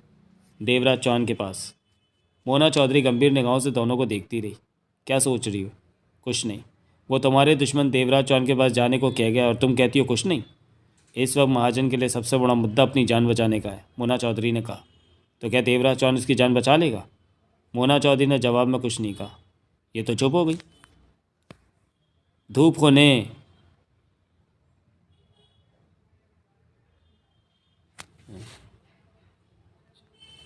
चुप होने के अलावा कर भी क्या सकती है? छोटू ने कड़वे स्वर में कहा।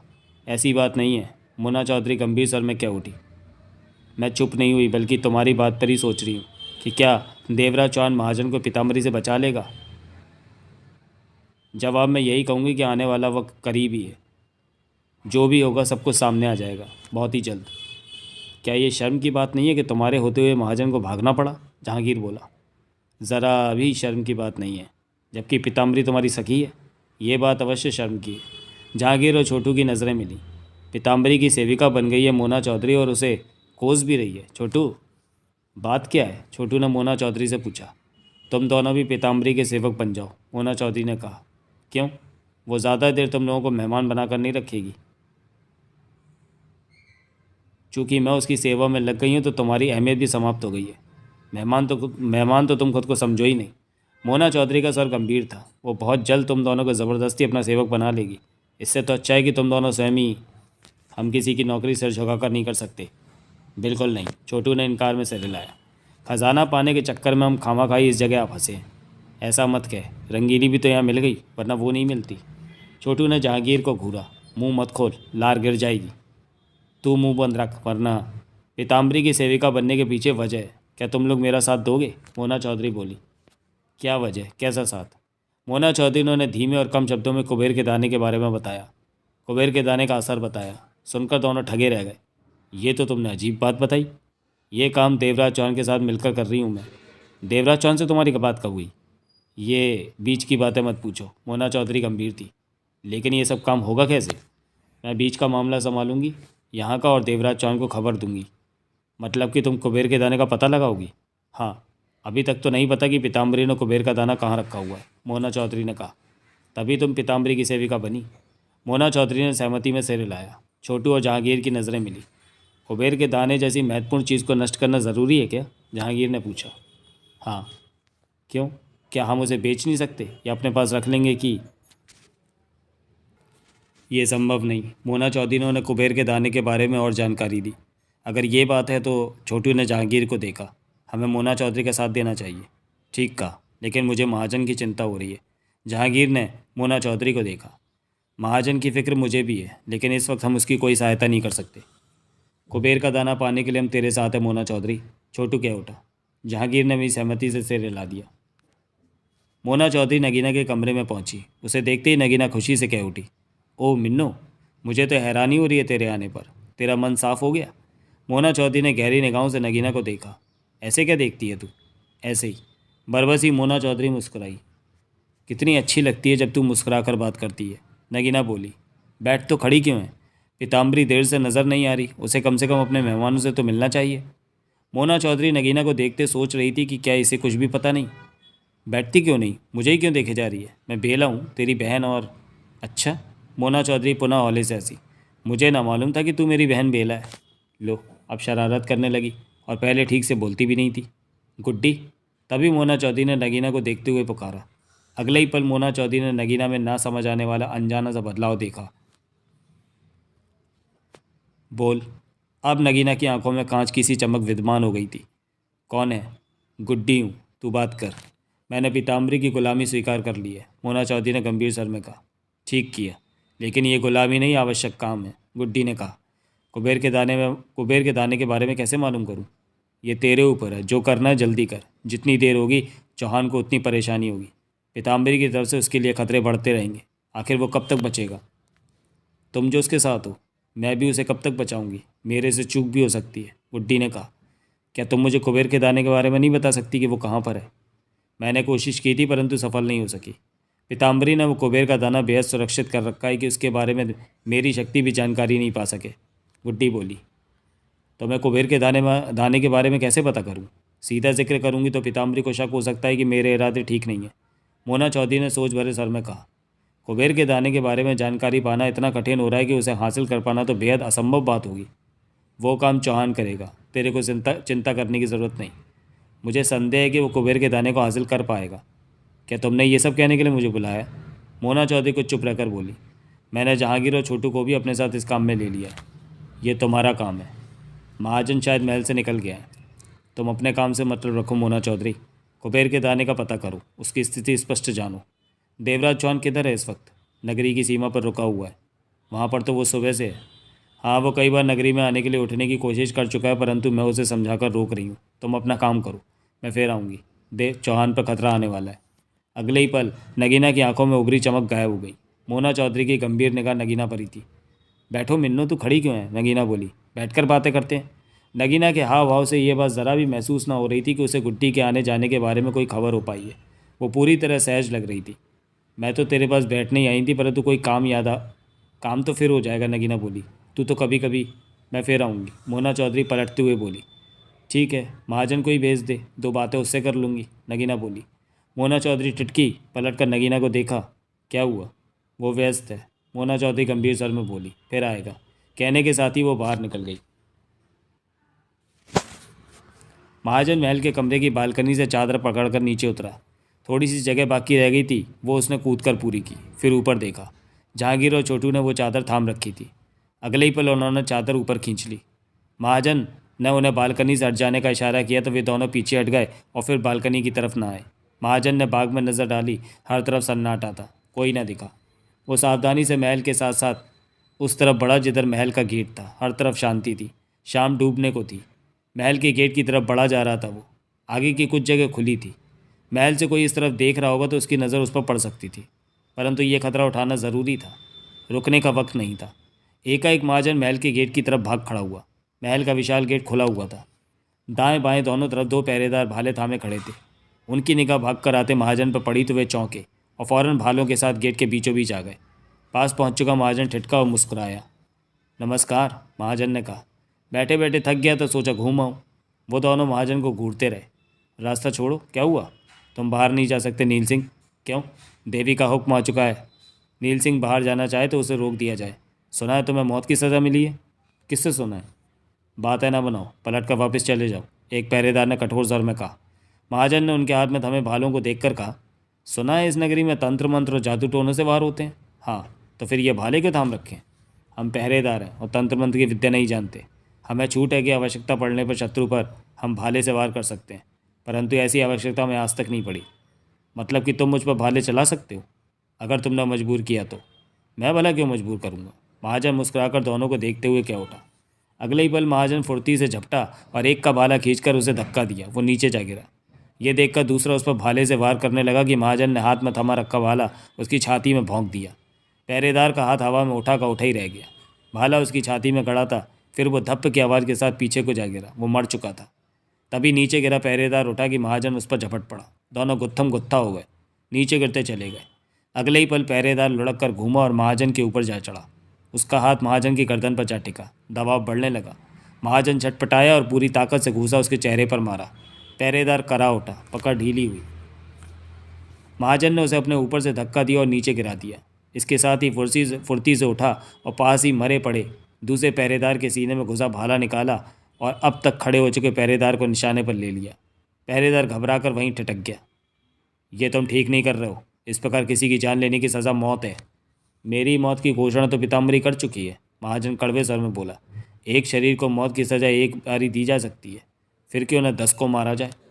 तुम। अगले ही पल महाजन ने पूरी ताकत से भाला उसकी छाती में भोंक दिया। भाले का पूरा फल उसकी छाती में जा धंसा। महाजन पलटा और भागता हुआ महल के गेट से बाहर निकलता चला गया। रात का अंधेरा फैलना शुरू हो चुका था। काफ़ी आगे जाकर वह ठिठका। हर तरफ अंधेरा था और मंजिल की दिशा का उसे ज्ञान न था। दूर नगरी की रोशनियाँ चमकने लगी थीं। महाजन समझ ना पा रहा था कि किधर जाए। देवराज चौहान किधर है? अगले ही पल महाजन चौंका। ठहरे मौसम में एकाएक हवा चलनी आरंभ हो गई थी। उसे स्पष्ट महसूस हुआ कि हवा हर तरफ न चलकर सिर्फ उसके आसपास ही चल रही थी। सामने के पेड़ पौधे शांत थे। फिर उसे लगा जैसे हवा ने उसे अपने घेरे में ले लिया हो। हवा का गोल गोल घेरा उसके गिर्द घूम रहा हो। महाजन ने कदम बढ़ाकर उस घेरे से बाहर निकलने की चेष्टा की, परंतु महाजन ने महसूस किया कि उस हवा में जाने कैसी ताकत है जो उसे अपने घेरे से बाहर नहीं निकलने दे रही, अपने में ही जैसे उसे जकड़ चुकी है। अगले ही पल उसके गिर्द गोल गोल घूमती ना नजर आने वाली हवा उसे एक तरफ चलने का दबाव बनाने लगी। महाजन ने विपरीत ताकत लगाई कि वहीं खड़ा रह सके, परंतु सफल नहीं हो सका। हवा के दबाव के साथ उसके कदम उठते चले गए। महाजन समझ न पाया कि ये क्या हो रहा है। क्या पीताम्बरी ने अपने मंत्र या जादू टोने से उसे काबू में कर लिया है? अगले ही पल उसे नगीना के शब्द याद आए कि हवा का भाव उसे देवराज चौहान तक पहुंचा देगा। महाजन ने खुद को ढीला छोड़ दिया और हवा का घेरा उसे जिस तरफ ले जा रहा था उधर ही कदम बढ़ाने लगा। उस वक्त शाम के 5 बज रहे थे। सूर्य सुनहरी किरणें फेंकता पश्चिम की तरफ झुकता जा रहा था। सूर्य की किरणों में सोने जैसी पीली चमक आते ही इस बात का एहसास होने लगता था कि वो ओझल होने की तैयारी में। देवराज चौहान, जगमोहन, नगीना और सितारा पेड़ों के झुंड के बीच छाया में आराम कर रहे थे। यहाँ पर वो सुबह से ही जमे हुए थे। ये बात जुदा थी कि सभी वहाँ से उठना चाहते थे, परंतु उठने का विचार तय करके भी वो वहीं पर मौजूद थे। सितारा का बुरा हाल था रो रो कर। पारसनाथ की बात ही रह रहकर करने लगती थी और कुएं में कूदकर जान देने को कह देती थी। उसके मुंह से पारसनाथ के लिए दगाबाज, धोखेबाज और कमीना जैसे शब्द निकल रहे थे। देवराज चौहान ने करवट ली और आंखें खोली। पास ही जगमोहन लेटा था। दिन ढलने वाला है, जगमोहन बोला। हाँ, हम सुबह से यहाँ बैठे हुए हैं, दिन भी ढल गया। क्या रात बिताने का इरादा है यहाँ? जगमोहन पुनः बोला। देवराज चौहान उठकर बैठ गया। जगमोहन ने छिपी निगाहों से देवराज चौहान को देखा। वो जानता था कि नगीना भाभी में आने वाली शक्ति गुड्डी जब तक देवराज चौहान को यहाँ से चलने को नहीं कहेगी वो नहीं हिलेगा। जग्गू, सितारा भर्राए स्वर में कह उठी। देखा तुमने परसों को कितना बुरा किया मेरे साथ। मैं तो उसका इंतज़ार करती रही और वो यहाँ आते ही फिर मुझे छोड़कर भाग गया पीताम्बरी के पास। उसने बुरा किया। जगमोहन ने गहरी सांस ली। और तुम कह भी कह सकते हो, दर्द तो मुझे हुआ है, वो दर्द तुम्हें कहाँ होगा। हौसला रख सितारा, नगीना कह उठी। पीताम्बरी से उसकी पटेगी नहीं। क्यों ना पटेगी? वो तो कब से पीताम्बरी का दीवाना है। एक बार पारसनाथ को मेरे सामने पढ़ लेने दे। वो तो ठीक है, सितारा भारी मन से बोली।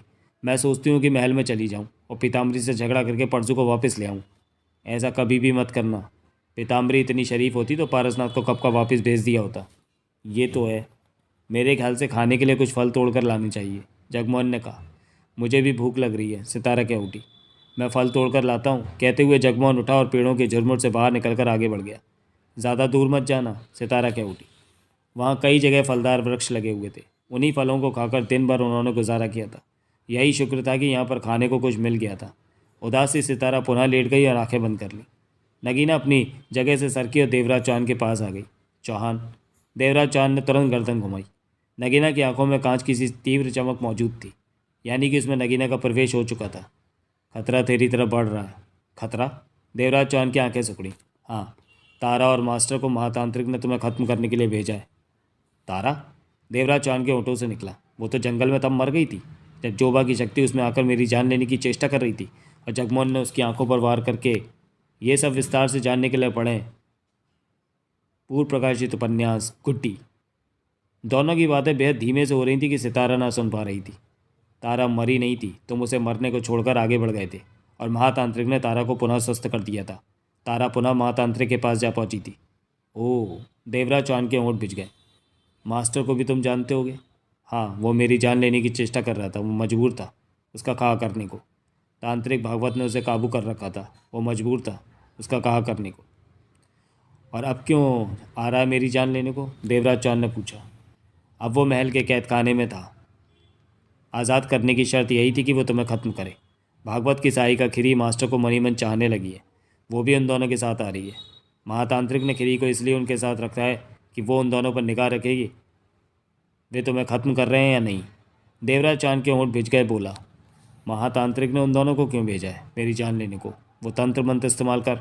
हाँ, तंत्र मंत्र का इस्तेमाल करके वो तुम्हें आसानी से ख़त्म कर सकते हैं, परंतु इसमें पीताम्बरी की नगरी की तरक्की नहीं है। अगर वो तुम जैसे लोगों के साथ ही आए व्यक्तियों के हाथों से तुम्हारी जान लेते हैं तो इसमें नगरी की खूब तरक्की होगी। इसलिए वो तारा और मास्टर के हाथों तेरी जान लेना चाहते हैं। समझा। देवराज चौहान कुछ पल चुप रहा। कोई चिंता?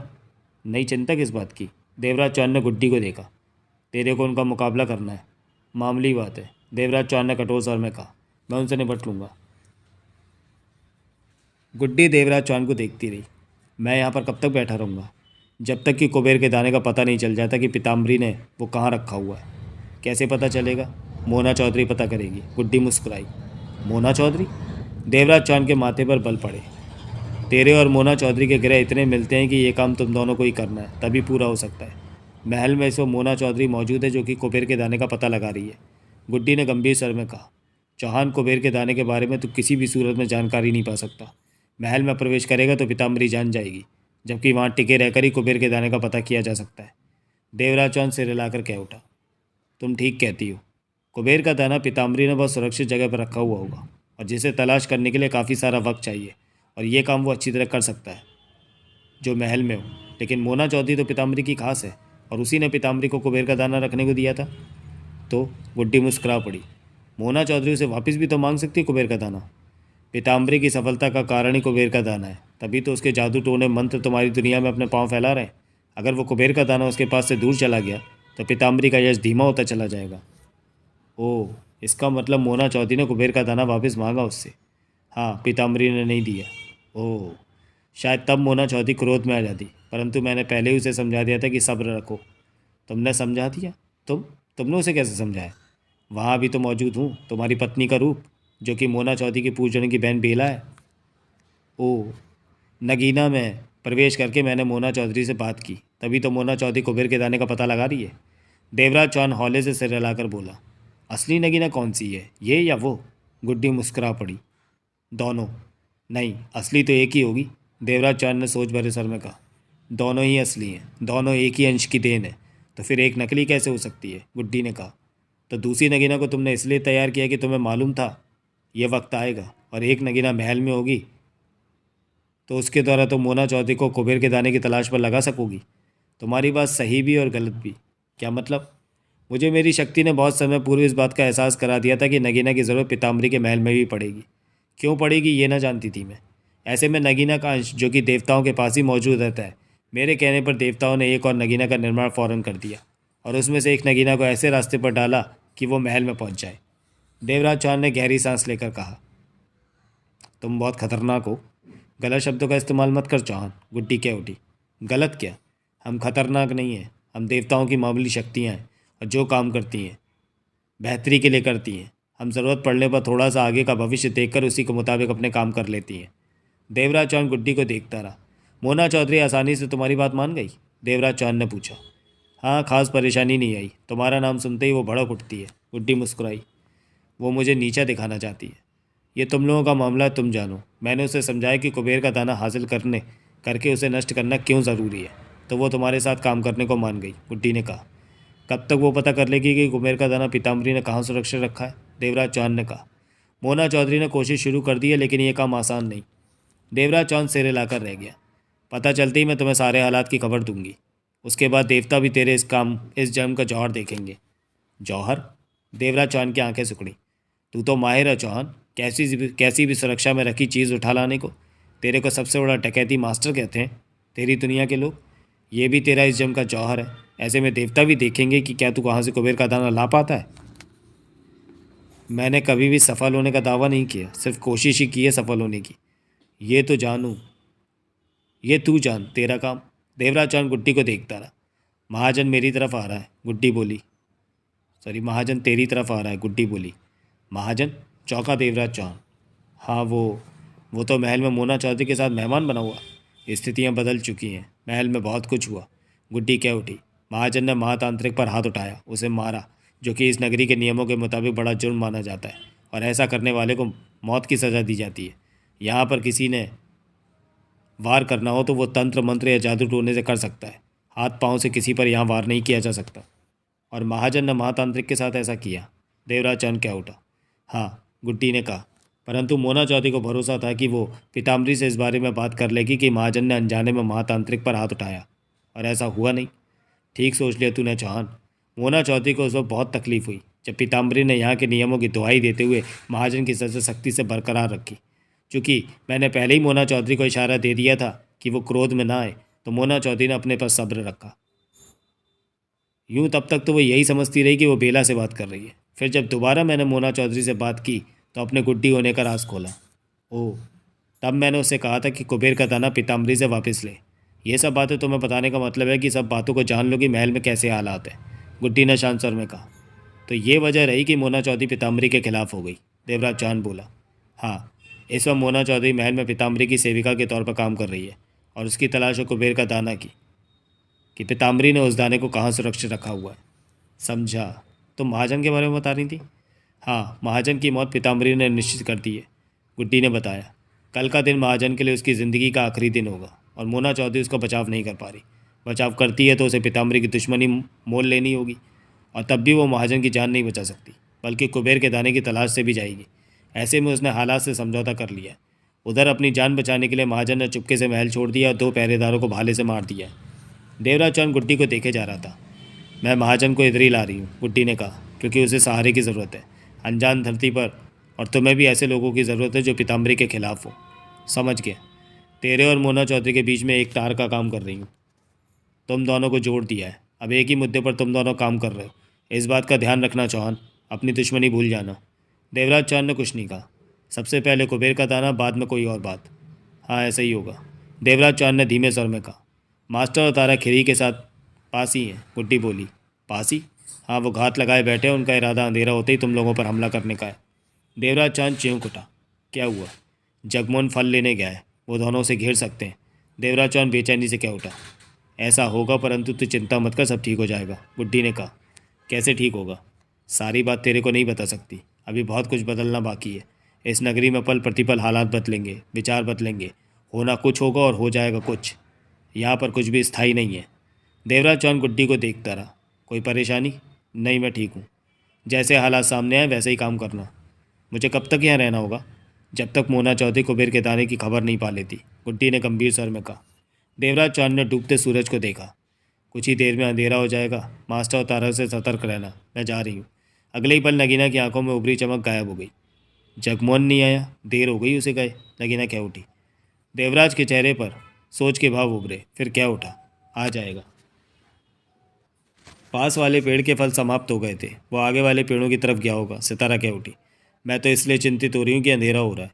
देवराज चौहान उठा और पेड़ों के झुरमुट से बाहर निकला। कुछ आगे बढ़ा तो वहाँ से बहुत दूर महल नजर आ रहा था, परंतु ये देखकर उसके चेहरे पर अजीब से भाव आ ठहरे कि महल पूरी तरह अंधेरे में डूब चुका है और वहाँ रोशनियाँ जगमगाने लगी। नगरी की तरफ देखा तो वहाँ भी आधी से ज़्यादा नगरी रात के अंधेरे में डूबी हुई थी। ये कैसा अंधेरा है जो एक साथ हर जगह पर नहीं हो रहा, बल्कि धीरे धीरे ज़मीन पर अपने पंख फैला रहा है। ऐसा मंजर देवराज चौहान ने पहले ना देखा था। देवराज चौहान ने हर तरफ निगाह डाली, परंतु जगमोहन कहीं से भी आता ना दिखा। सब्र के साथ देवराज चौहान पेड़ों के झुरमुट पर वापस जा पहुंचा। जगमोहन दिखा? आया क्या? नगीना ने पूछा।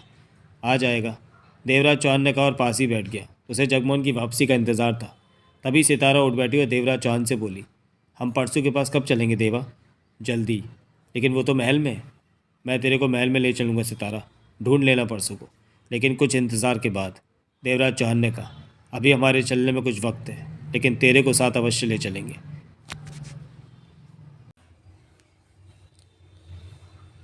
तारा, मास्टर और खिरी तीनों ने दूर से ही देख लिया था कि देवराज चौहान, जगमोहन, नगीना और सितारा किस जगह पर पेड़ों के झुरमुट में ठटके हुए। मास्टर और तारा तलवार, कटार जैसे हथियारों को साथ रखे हुए था। खिरी उनके साथ थी। सुनो, तारा वहीं ठटकते हुए कह उठी, अभी हमें कुछ देर रुक जाना चाहिए, अंधेरे का इंतज़ार करना होगा। मास्टर और खिरी भी ठटके। क्यों? मास्टर ने तारा को देखा। हम देख चुके हैं कि वे कहाँ पर हैं। अंधेरे में उन पर वार करना ठीक होगा। वे संभल नहीं पाएंगे और हम जीत जाएंगे। कहती तो ये ठीक है, खिरी बोली। उसने एक दिशा की तरफ देखा और कह उठी, अंधेरा इधर आने ही वाला है। मास्टर ने सहमति से सिर हिला दिया। वो तीनों भी पास ही सुरक्षित जगह देखकर रुक गए। खिरी फिदा थी मास्टर पर। वो करीब आई और मास्टर का हाथ पकड़कर बोली, मुझे तुम जैसे मर्द पसंद हैं, लेकिन मुझे तुम जैसी औरतें पसंद नहीं हैं जो खून खराबे को पसंद करती हूँ। मास्टर ने कहा। मैं कहाँ खून खराबा पसंद, खिरी ने कहना चाहा। तुम हमारे साथ इसलिए हो कि खून खराबा ही देखना चाहती हो। तारा की निगाह मास्टर पर जा टिकी। ये तो मेरी मजबूरी है, महातांत्रिक ने मुझे तुम लोगों के साथ रहने का काम सौंपा है, तो महातांत्रिक के साथ प्यार कर लो। खिरी की गंभीर निगाह मास्टर पर जा टिकी। कुछ पल खामोशी रही। तारा की निगाह अब दोनों पर बारी बारी जा रही थी। तुम कहना क्या चाहते हो मास्टर? देवराज चौहान को मारने के लिए तुमने मुझे मजबूर किया, मास्टर बोला।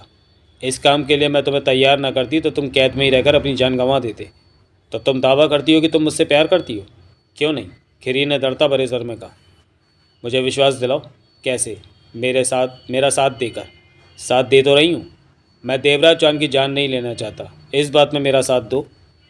खिरी चौंकी। क्या कह रहे हो? खिरी के होंठों से निकला, ये तो तुम्हें करना ही पड़ेगा मास्टर।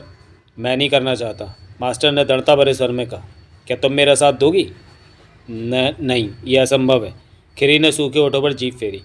ये हो ही नहीं सकता। हमें पीछे हटते देखकर महातांत्रिक मंत्रों के वार से हमें फ़ौरन जला देगा। क्या फ़ायदा ऐसे प्यार का कि जान गंवा दें? तुमने मेरे सामने प्यार की शर्त भी रखी तो ऐसी कठोर जिसका अंत मौत है। खिरी के चेहरे पर दुख के भाव स्पष्ट नजर आने लगे थे। मास्टर ने तारा को देखा। तारा मास्टर को देख रही थी। तुम क्यों खामोश हो? मास्टर कह उठा। दो लोगों की बातों में तीसरे को दखल नहीं देना चाहिए, तारा कह उठी। मैं देवराज चौहान को नहीं मारना चाहता। अच्छा हुआ जो तुमने ये बात मुझे बता दी, क्योंकि इसी बात को लेकर मैं परेशान थी। क्या मतलब? मैं भी देवराज चौहान को नहीं मारना चाहती। मास्टर की आंखें सिकुड़ी। तुम झूठ कहती लग रही हो। क्यों? तुम तो कई बार देवराज चौहान की जान लेने की चेष्टा कर चुकी हो। वो जुदा वक्त था, अब वक्त दूसरा है। मुझे तुम पर भरोसा नहीं हो रहा, मास्टर ने शक भरे स्वर में कहा। तारा को चुप रहकर गंभीर स्वर में क्या उठी। महातांत्रिक जो भी काम करता है सिर्फ अपने मतलब की खातिर करता है। उसकी निगाहों में सामने वाले की कीमत इतनी है कि उससे अपनी पसंद का काम ले सके। मास्टर उसे देखता रहा। खिरी ने आंखें बंद कर रखी थी। उसके चेहरे पर परेशानी थमी हुई थी। कुछ दिन पहले महातांत्रिक ने प्यार का वास्ता देकर मुझे इस बात के लिए तैयार किया कि मैं देवराज चौहान को मारूं। तब मैं भी देवराज चौहान को ख़त्म करना चाहती थी। महातांत्रिक के पास जोबा नाम की शक्ति थी, जिसे कि वो मेरी हाँ के बाद मेरे शरीर में पहुंचा देता और मेरे शरीर की आड़ में जोबा ही देवराज चौहान को ख़त्म करता। ये सब विस्तार से जानने के लिए पढ़ें अनिल मोहन का उपन्यास गुड्डी, जो कि आपको अनिल मोहन की प्लेलिस्ट में मिल जाएगा। मैं इस बात के लिए तैयार हो गई कि जोबा मेरे शरीर में आकर देवराज चौहान से लड़े और उसे समाप्त कर दे। तब जोबा मेरे शरीर में आ गया और देवराज चौहान को ख़त्म करने के लिए उससे लड़ाई की। तारा खामोश हुई। खिरी उसी प्रकार आंखें बंद किए परेशान हाल बैठी थी। मास्टर की निगाह तारा पर थी। तारा पुनः कह उठी। देवराज चौहान ने जोबा को हरा दिया। वो मेरा शरीर छोड़कर भाग गया। तब तक मेरे शरीर की हालत इस कदर बुरी हो चुकी थी कि मैं बचने वाली नहीं थी। देवराज ने मुझ पर वार करना मुनासिब न समझा कि मैं वैसे ही मरने वाली हूँ और वहाँ से चला गया। तब मैं अपनी मौत के इंतज़ार में अंधेरा होते जंगल में पड़ी थी कि महातांत्रिक ने अपनी शक्ति के सहारे मुझसे बात की। मुझको पुनः स्वस्थ कर देने की उसने ये शर्त रखी कि मैं आज से उसका हुक्म मानूंगी। शर्त न मानने की स्थिति में वो मुझे यूं ही छोड़कर चला जाना चाहता था। जबकि मैं उसका काम करते हुए ही घायल हुई। जोबा नाम की शक्ति उसी ने मुझ में डाली थी। ऐसे में महातांत्रिक को मुझे स्वस्थ करने के लिए कोई शर्त ना रखनी चाहिए थी, परंतु उसने रखी और मैं इस हाल में थी कि मैंने उसकी शर्त मानी तो उसने मुझे स्वस्थ कर दिया। तारा के चेहरे पर गंभीरता झांक रही थी। मास्टर तारा को देख रहा था। महातांत्रिक मुझे कठपुतली की तरह भविष्य में इस्तेमाल करता रहेगा। वो मेरा शरीर भी लेगा और मेरे से अपने काम भी लेगा। बंदी की तरह रखेगा मुझे। अगर मुझे किसी मर्द की बांदी बनकर ही रहना है तो मैं अपने पति ताराचंद की बांदी बनकर क्यों न रहूं? वो अपना मर्द तो है। महातांत्रिक का कमीनापन देखकर मुझे उससे नफरत हो चुकी है। मैं देवराज चौहान को नहीं मारना चाहती हूँ। मास्टर की गंभीर निगाह खिरी की तरफ उठ गई। उसी पल खिरी ने आंखें खोल दी। मास्टर खिरी की नज़रें मिली। हम दोनों के विचार एक से हैं। तारा गंभीर स्वर में क्या उठी। परंतु ये खिरी, ये हमारी दुनिया की नहीं है। ये यहाँ की दुनिया की है और यहीं के बारे में सोचेगी। खिरी परेशान दिख रही थी। ये तुमसे प्यार करने का दम भरती है तो इससे तुम ही बात कर लो। ज़रूरत पड़ी तो मैं बीच में आऊँगी। मास्टर खिरी को ही देखे जा रहा था। तो तुम, खिरी एकाएक गहरी सांस लेकर क्या उठी। तुम मुझे परेशान कर रहे हो। सिर्फ एक देवा ही की तो बात है। देवा को ख़त्म कर दो, उसके बाद तुम्हें किसी की जान लेने को नहीं कहा जाएगा। मैं किसी के दबाव में आकर कोई काम नहीं करता, ख़ास तौर से वो काम जो मैं करना ही ना चाहूँ। तुम तो कई जानें ले चुके हो, तो अब सिर्फ एक ही जान की तो बात है। फिर मैं भी तो यही कह रहा हूँ कि सिर्फ एक जान की बात है जो रहने दिया जाए। खिरी के चेहरे पर व्याकुलता की लहरें उभरी। तुम अच्छी तरह जानते हो मास्टर कि इस काम पर कितनों की नज़र लगी है। हर कोई देवा को ख़त्म हुआ देखना चाहता है। देवी, पीताम्बरी, महातांत्रिक सब इसी खबर का इंतज़ार कर रहे हैं कि देवा मारा जाए। मास्टर खामोश रहा। आखिर तुम्हें ऐतराज़ क्या है देवा को ख़त्म करने के लिए? वो तुम्हारा लगता क्या है? कुछ नहीं लगता, परंतु मैं दबाव में क्यों किसी को मारूं? मेरे लिए काम नहीं कर सकते? तुम मेरे लिए काम छोड़ दो, मेरा साथ दो। तुम तो मुझसे प्यार करती हो ना? मैं मजबूर हूँ, तुम्हारा साथ नहीं दे सकती। क्यों? कोई फ़ायदा ना होगा। महातांत्रिक पलक झपकते ही मुझे ख़त्म कर देगा। खिरी ने परेशान भाव से कहा। तुम मेरा साथ नहीं दे सकती और मैं तुम्हारा साथ नहीं दे सकता। समस्या वाली बात है। खिरी ने तारा को देखा, बोली, क्या तुम अपने इरादे से पीछे नहीं हट सकती? सिर्फ एक देवा की तो जान लेनी है। एक जान या देवा की जान की बात नहीं है। तारा होठ भींचकर बोली। बात यह है कि महातांत्रिक निहायत ही कमीना इंसान है। मैं उसके हक़ में कोई काम नहीं करना चाहती। अगर तुम लोग इसी तरह बगावत पर अड़े रहे तो महातांत्रिक तुम दोनों को मार देगा। इस बात से डरकर मैं महातांत्रिक का साथ नहीं देना चाहती। जो होगा देख लेंगे। तारा ने खिरी को देखते हुए कहा। समझ में नहीं आता कि मैं कैसी मुसीबतों में आ फंसी हूँ। मास्टर एकटक खिरी को देख रहा था। तो तुम दोनों मेरी बात नहीं मानोगे, देवा को ख़त्म नहीं करोगे? खिरी ने गंभीर स्वर में कहा। तुम तो मुझसे प्यार करती हो? मास्टर बोला। हाँ, तो मेरा साथ देने में तुम्हें पीछे नहीं हटना चाहिए। ऐसा साथ देने का क्या फ़ायदा कि महातांत्रिक मुझे मार दे? जान देने की ठोस वजह नहीं है मेरे पास। अब क्या करना चाहती हो तुम? मैं वापस जाऊंगी महातांत्रिक के पास, भागवत के पास। खिरी धीमे स्वर में क्या उठी। तुम जा सकती हो, मास्टर ने खिरी को देखते हुए कहा। खिरी ने भरपूर निगाहों से मास्टर को देखा, फिर पलटकर वापस चल पड़ी। जा रही है ये? तारा क्या उठी। इसे ख़त्म कर देना चाहिए। ये सुनते ही खिरी ठिठकी और पलटकर मास्टर को देखने लगी। मैं इसे नुकसान नहीं पहुंचा सकता। मास्टर ने इनकार में सिर हिलाया। क्यों? तारा क्या उठी। क्योंकि ये मुझे प्यार करती है। तुम भी करते हो क्या? नहीं, लेकिन इसकी भावनाओं की मैं कद्र करता हूँ। ये सच में मुझे प्यार करती है, मास्टर ने पलटकर कहा। खिरी मुस्करा पड़ी, पलटी और आगे बढ़ गई। मास्टर उसे जाते देखता रहा, फिर क्या उठा। वो जैसी भी है अच्छी है। वो चाहती तो झगड़ा भी खड़ा कर सकती थी। तारा ने अपनी निगाह मास्टर पर टिका दी। क्या कहना चाहती हो? अब तुम देवराज चौहान के पास जाओगे? तारा गंभीर हो उठी। हाँ। वो मेरा विश्वास नहीं करेगा। क्यों? मैंने उसे बार बार धोखा दिया। उसके लिए मैं सच में बुरी हूँ। किसी से दुश्मनी इस हद तक भी ना लो कि दोबारा उसके सामने जाने में शर्म महसूस होने लगे। तारा कुछ ना बोली। चलो देवराज चौहान के पास। वो मुझे पसंद न करेगा। वो चलो यहाँ से। मास्टर ने तारा को देखा। एक बात अच्छी तरह से सुन लो कि अगर तुम कोई चालाकी कर रही हो, ये कहकर कि तुम मेरे साथ हो, तो वक्त आने पर बुरा भुगतोगी। तारा ने मुस्कुराते हुए गहरी सांस ली। अब झूठ कहती तो सब विश्वास करते थे, और अब जब सच कह रही हूँ तो मुझ पर संदेह किया जा रहा है। तुम्हारे कर्म ही ऐसे होंगे। दोनों वहाँ से आगे बढ़े। अंधेरा फैलता हुआ करीब आता जा रहा था। अभी वे चंद कदम ही आगे गए होंगे कि मास्टर ने तारा की कलाई दबाकर उसे रोका, तो तारा ने भी उस तरफ देखा। दूर से जगमोहन आ रहा था। दोनों बाहों को छाती से लगाए। उसमें फल फंसाए हुए थे और उसकी कमीज़ के भीतर और जेबों में भी फल ठुसे महसूस हो रहे थे। ये कौन? मास्टर ने कहना चाहा। जगमोहन, तारा के होंठों से निकला। मैंने पहचान लिया, ये तो जगमोहन है। देवराज चौहान का साथी? हाँ। ओह, दूर होने की वजह से मैं पहचान नहीं पाया। दोनों जगमोहन की तरफ ही देख रहे थे। वो शायद खाने को फल ला, तारा के शब्द अधूरे ही रह गए। जगमोहन की निगाह भी उन पर पड़ चुकी थी। उसे ठिठकते देखा था उन्होंने। आओ, मास्टर ने कहा और आगे बढ़ गया। तारा ने भी कदम उठाए, परंतु मास्टर से 2 कदम पीछे ही रही। ये मेरा विश्वास कभी नहीं करेगा, तारा बोली। मास्टर ने कुछ नहीं कहा, आगे बढ़ता रहा।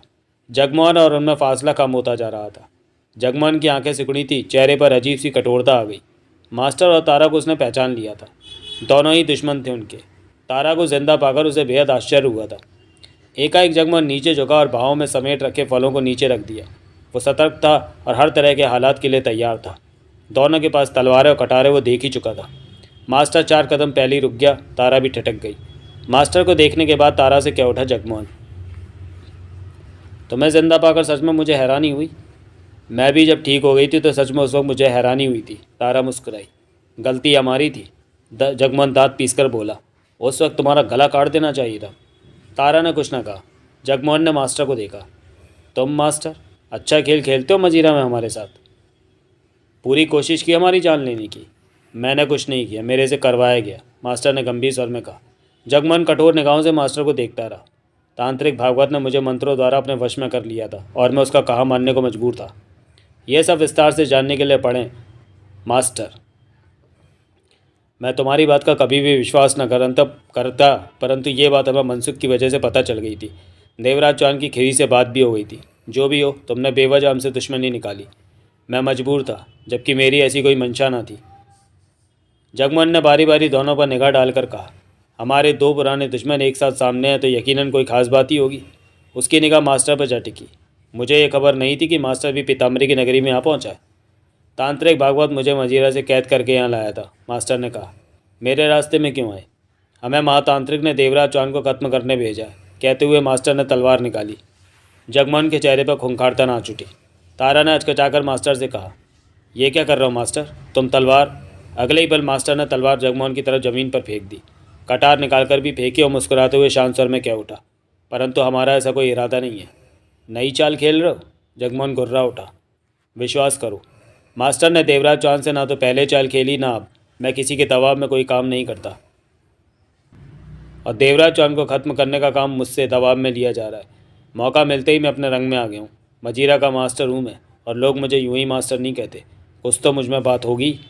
क्या बात? वक्त आया तो देख लोगे। जगमोहन के चेहरे पर संदेह और सतर्कता की परछाइयाँ तैर रही थीं। उसने तारा को देखा तो तारा ने भी तलवार और कटार एक तरफ फेंकी और मुस्कुरा पड़ी। ये तुम दोनों की नई चाल है, जगमोहन के होठों से निकला। नहीं, तारा ने दृढ़ता भरे स्वर में कहा। तुम तो पक्की हमारी दुश्मन हो और मेरी अकल पर पर्दा पड़ गया था जो तुम लोगों को दुश्मन समझ बैठी थी। मुझे सिर्फ इस बात का गुस्सा था कि तुम्हारी वजह से मेरे हाथों से ताराचंद की दौलत निकल गई। पढ़िए पूर्व प्रकाशित उपन्यास सरगना। परंतु हालात और वक्त ने मुझे समझा दिया, मैं सिरे से ही गलत थी। मैं ये भी जानती हूँ कि तुम मुझ पर विश्वास ना करोगे। तुम इस लायक नहीं कि तुम पर विश्वास किया जा सके। कभी कभी दुश्मन पर भी भरोसा कर लेना चाहिए जगमोहन, तारा गंभीर स्वर में क्या उठी। भरोसा किया था, लेकिन तुमने उस भरोसे का फ़ायदा उठाकर देवराज चौहान को मारने की चेष्टा की। पढ़िए पूर्व प्रकाशित उपन्यास गुड्डी। मैंने तुम जैसी घटिया औरत नहीं देखी। तुमने अभी देखा ही क्या है? तारा मुस्कुरा पड़ी। मुझसे भी घटिया औरतों का जमघट लगता है इस दुनिया में। जो देख लो वही कम है। अब मुझ पर विश्वास करोगे तो फ़ायदे में रहोगे। जगमोहन कई पलों तक खामोश रहा। क्या चाहते हो? यहाँ पर मैं फंस चुका हूँ, मास्टर ने ठहरे स्वर में कहा। समझ में नहीं आता कि क्या करूँ, कहाँ जाऊँ। अपनों की तलाश है अब, वो अपने जो अपनी दुनिया से आए हैं। जगदम्बा की मीनार की तरफ जो खजाना है उसे तो भूल ही चुका हूँ। मैं समझ नहीं पा रहा कि किस दुनिया में आ फंसा हूँ। यहाँ से बाहर निकलना चाहता हूँ। तो मुझे क्या कह रहे हो? तुम लोग यहाँ 4 हो, मैं जानता हूँ। हम भी तुम लोगों के साथ रहेंगे और यहाँ से निकलने की हमारे साथ तुम लोगों को खतरा ज़्यादा हो सकता है। जगमोहन बोला। पीताम्बरी देवराज चौहान की जान लेना। जानता हूँ, हमें इसी काम के लिए तो भेजा गया है, मास्टर बोला। क्या पता तुम अब भी यही काम करना चाहते हो, बातों में फंसाकर हमारे करीब आकर देवराज चौहान की जान ले लो। गलत मत कहो, ऐसा कुछ भी नहीं है, मास्टर क्या उठा। ये तो तुम कह रहे हो, और ज़रूरी तो नहीं कि तुम सच हो। जगमोहन के होंठ बिछ गए। मास्टर जगमोहन को देखता रहा। जगमोहन एकाएक हम पर विश्वास कैसे कर सकता है? मैं भी इनकी दुश्मन रही हूँ और तुम भी, और अब हम दोनों को देवराज चौहान की जान लेने ही भेजा गया है। मेरे ख्याल में तो ये बेवकूफ़ होगा अगर हम पर विश्वास करेगा। तारा शांत स्वर में कह उठी। मास्टर ने ओले से सिर हिलाया, फिर बोला, हमारे साथ खिरी भी थी। खिरी? जगमोहन के होठों से निकला। हाँ, पहले की तरह वो हवा के रूप में ना थी, सशरीर है अब वो अपनी धरती पर। महातांत्रिक ने उसे हम पर नज़र रखने के लिए हमारे साथ भेजा था, परंतु हमने उसे स्पष्ट कह दिया था कि हम देवराज चौहान की जान ना लेंगे। खिरी मुझे प्यार करने का दम भी भरती है, परंतु मेरी यह बगावत उसे पसंद न आई और वापस चली गई। फिर तो तुम्हें अपनी सुरक्षा ढूंढनी चाहिए, जगमोहन ने कहा। वो महातांत्रिक को बताएगी तो महातांत्रिक, यहाँ कोई ऐसी जगह सुरक्षित जगह नहीं है जहाँ हम खुद को बचा सकें, मास्टर ने कहा। अपना रास्ता ढूंढो, जगमोहन ने तारा को देखते हुए दोनों से कड़वे स्वर में कहा। हमारे साथ है, आसपास भी रहने की कोई ज़रूरत नहीं है। जो एक बार वार कर सकता है वो दोबारा भी कर सकता है। मास्टर मुस्कुराया। तुम ठीक कहते हो, परंतु जल्दबाजी में कोई फैसला न करो। देवराज चौहान उधर है, हम जानते हैं। एक बार उससे भी बात करके देख लो। हम यहीं पर हैं और यहीं पर रहेंगे। जवाब इनकार में होगा तो तुम्हारी तरफ बढ़ेंगे भी नहीं, कोई फ़ायदा ना होगा। फिर भी देवराज चौहान से हमारे बारे में बात कर लो। जगमोहन ने दोनों को देखा, फिर सावधानी से नीचे पड़े फल उठाने लगा कि ठिठका। चेहरे पर ढेर सारी हैरानी आ ठहरी। पहचानने में वो भूल नहीं कर सकता था, वो महाजन ही था जो इसी तरफ आता जा रहा था। मास्टर और तारा की निगाह भी उस तरफ गई। ये कौन है? तारा के होंठों से निकला। मैंने तो इसे पहले कभी नहीं देखा। महाजन, मोना चौधरी का साथी। ओह। हवा के घेरे में कैद महाजन यहाँ तक आ पहुँचा था, या यूँ कहा जाए कि हवा के घेरे ने उसे अपने बल से यहाँ ला दिया था। जो ही महाजन की निगाह जगमोहन पर पड़ी, हवा का घेरा एकाएक ही गायब हो गया और वो खुद को आज़ाद महसूस करने लगा। महाजन ने गहरी सांस ली और अगले ही पल पास आ पहुँचा। जगमोहन की हैरानी भरी निगाह अभी भी महाजन पर थी। आज तो सारे दुश्मनों से मुलाकात हो रही है। जगमोहन क्या उठा। कोई दिन ही ऐसा होता है। महाजन मुस्कुराया। जगदम्बा मिल गया होगा। जगमोहन व्यंग भरे स्वर में क्या उठा। कहाँ मिला, नई मुसीबतें ही गले पड़ गई हैं। मैंने मजीरा में तुमसे कहा था कि खजाने की तरफ बढ़ना ठीक नहीं, मोना चौधरी को रोक लो। तब मैंने तुमसे कहा था कि क्या तुम देवराज चौहान को रोक सकते हो। महाजन गंभीर उठा। यानी कि हम दोनों ही अपने बड़ों को नहीं रोक सकते थे। नतीजा सामने है कि हम पूर्व जन्म में मौजूद हैं।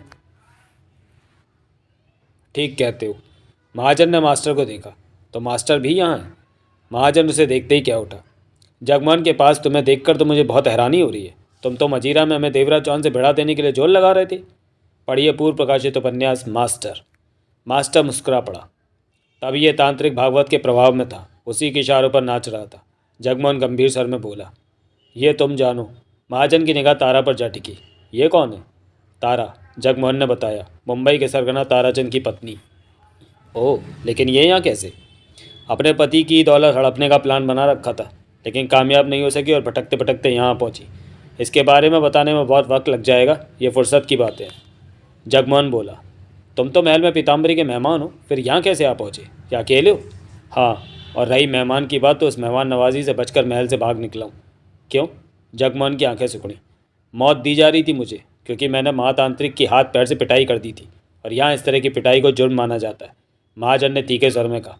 गलत लोग बसते हैं यहाँ, गलत काम होते हैं। जादू टोनों मंत्रों के आविष्कार करके उन्हें हमारी दुनिया में भेजा जाता है, जिससे हमारी दुनिया के लोग बुराई के रास्ते पर बढ़ते हैं। मोना चौधरी तो पीताम्बरी की सहेली है, फिर तुम्हें सज़ा? जगमोहन ने कहना चाहा। सहेलीपन पीताम्बरी की तरफ से खत्म हो चुका है। अब पीताम्बरी वो नहीं रही जो पहले थी। अब उसका रुतबा ज़रूरत से ज़्यादा बढ़ चुका है। ना चाहकर भी पीताम्बरी का स्वभाव बदल गया होगा। महाजन ने कड़वे स्वर में कहा। वो सिर्फ अपनी नगरी के बारे में सोचती है, नगरी का भला ही चाहती है, रिश्तेदारों को महत्व नहीं देती। परंतु ये तो साधारण बात थी जो तुमने महातांत्रिक की पिटाई। हमारे लिए साधारण है, नगरी के नियमों के खिलाफ माना जाता है हाथों से पिटाई करना। जादू टोने या तंत्र मंत्र से ही वार किया जा सकता है, महाजन ने कहा। पीताम्बरी इस बात को भूल भी सकती थी। तुम नगरी के नियम नहीं जानते, इसलिए वो, जहाँ तक मुझे लगा कि वो महातांत्रिक को नाराज़ नहीं करना चाहती। महातांत्रिक चाहता है कि मुझे सज़ा मिले, इसलिए पीताम्बरी ने दृढ़ता से मेरी मौत का फैसला सुना दिया। वो सिर्फ नगरी की बेहतरी देख रही है। जगमोहन सोच भरी नज़रों से महाजन को देखने लगा। तारा और मास्टर की नज़रें मिली, परंतु वो खामोश ही रहे। तो तुम महल से भाग आए? जगमोहन गंभीर स्वर में बोला। 2 पहरेदारों की जान लेनी पड़ी। नगरी के नियम के मुताबिक तुमने जुर्म पर जुर्म कर दिया, फिर हाथों से 2 को मार दिया। सज़ा तो एक बार ही दी जाएगी और सज़ा का ऐलान हो चुका है, महाजन ने दांत बीच कर कहा। हाँ, जगमोहन ने सिर हिलाया। तुम फंस चुके हो। सब फंसे पड़े हैं। तुम लोगों की हालत कहाँ अच्छी है। महाजन ने गहरी सांस ली। जगमोहन के होंठ भिज गए। कुछ पल उनमें चुप्पी रही। महाजन ने मास्टर और तारा को देखा। ये लोग तुम्हारे साथ हैं? महाजन ने पूछा। नहीं, तो फिर यहाँ क्या कर रहे हैं? हमारे साथ रहने की चेष्टा कर रहे हैं। जगमोहन ने दोनों पर निगाह डाली। मास्टर ने मजीरा में पूरी कोशिश की कि देवराज चौहान को ख़त्म कर दे, और तारा ने महातांत्रिक के साथ मिलकर देवराज चौहान को तब मार देना चाहा जब हम लोग नगरी की तरफ बढ़ रहे थे। ओह, तो अब ये हमारा साथ चाहते हैं और मैं इन्हें साथ रखने के पक्ष में नहीं हूँ, जगमोहन गंभीर स्वर में बोला। फिर भी देवराज चौहान से बात कर लेता हूँ, ये तब तक यहीं रहेंगे। मैं भी देवराज चौहान के साथ रहने के लिए आया हूँ, महाजन कह उठा। मुझे यकीन है कि तुम कोई चाल नहीं चल रहा है। ये बात कहकर जगमोहन मुस्कुराया। महाजन मुस्कुराया। तुम क्या सोचते हो कि मैं कोई योजना बनाकर इधर आया हूँ? ऐसा मैं सोचता नहीं, परंतु ऐसा हुआ तो अंजाम बुरा ही होगा। निश्चिंत रहो, मेरे इरादे बुरे नहीं हैं, और इस तरह पीछे से आकर मैं तुम लोगों का गला नहीं पकड़ सकता। सामने से आने की हिम्मत है मुझ में। महाजन गंभीर स्वर में कह उठा। मुझे नहीं मालूम कि मैं तुम लोगों के काम आ सकता हूँ या नहीं, परंतु समझदारी यही है कि इस संकट की घड़ी में हम सब इकट्ठे रहें। यही तो मैं कह रही थी कि तारा ने कहना चाहा। तुम चुप रहो, जगमोहन सख्त स्वर में कह उठा। हमारी बातों में दखल देने की ज़रूरत नहीं है।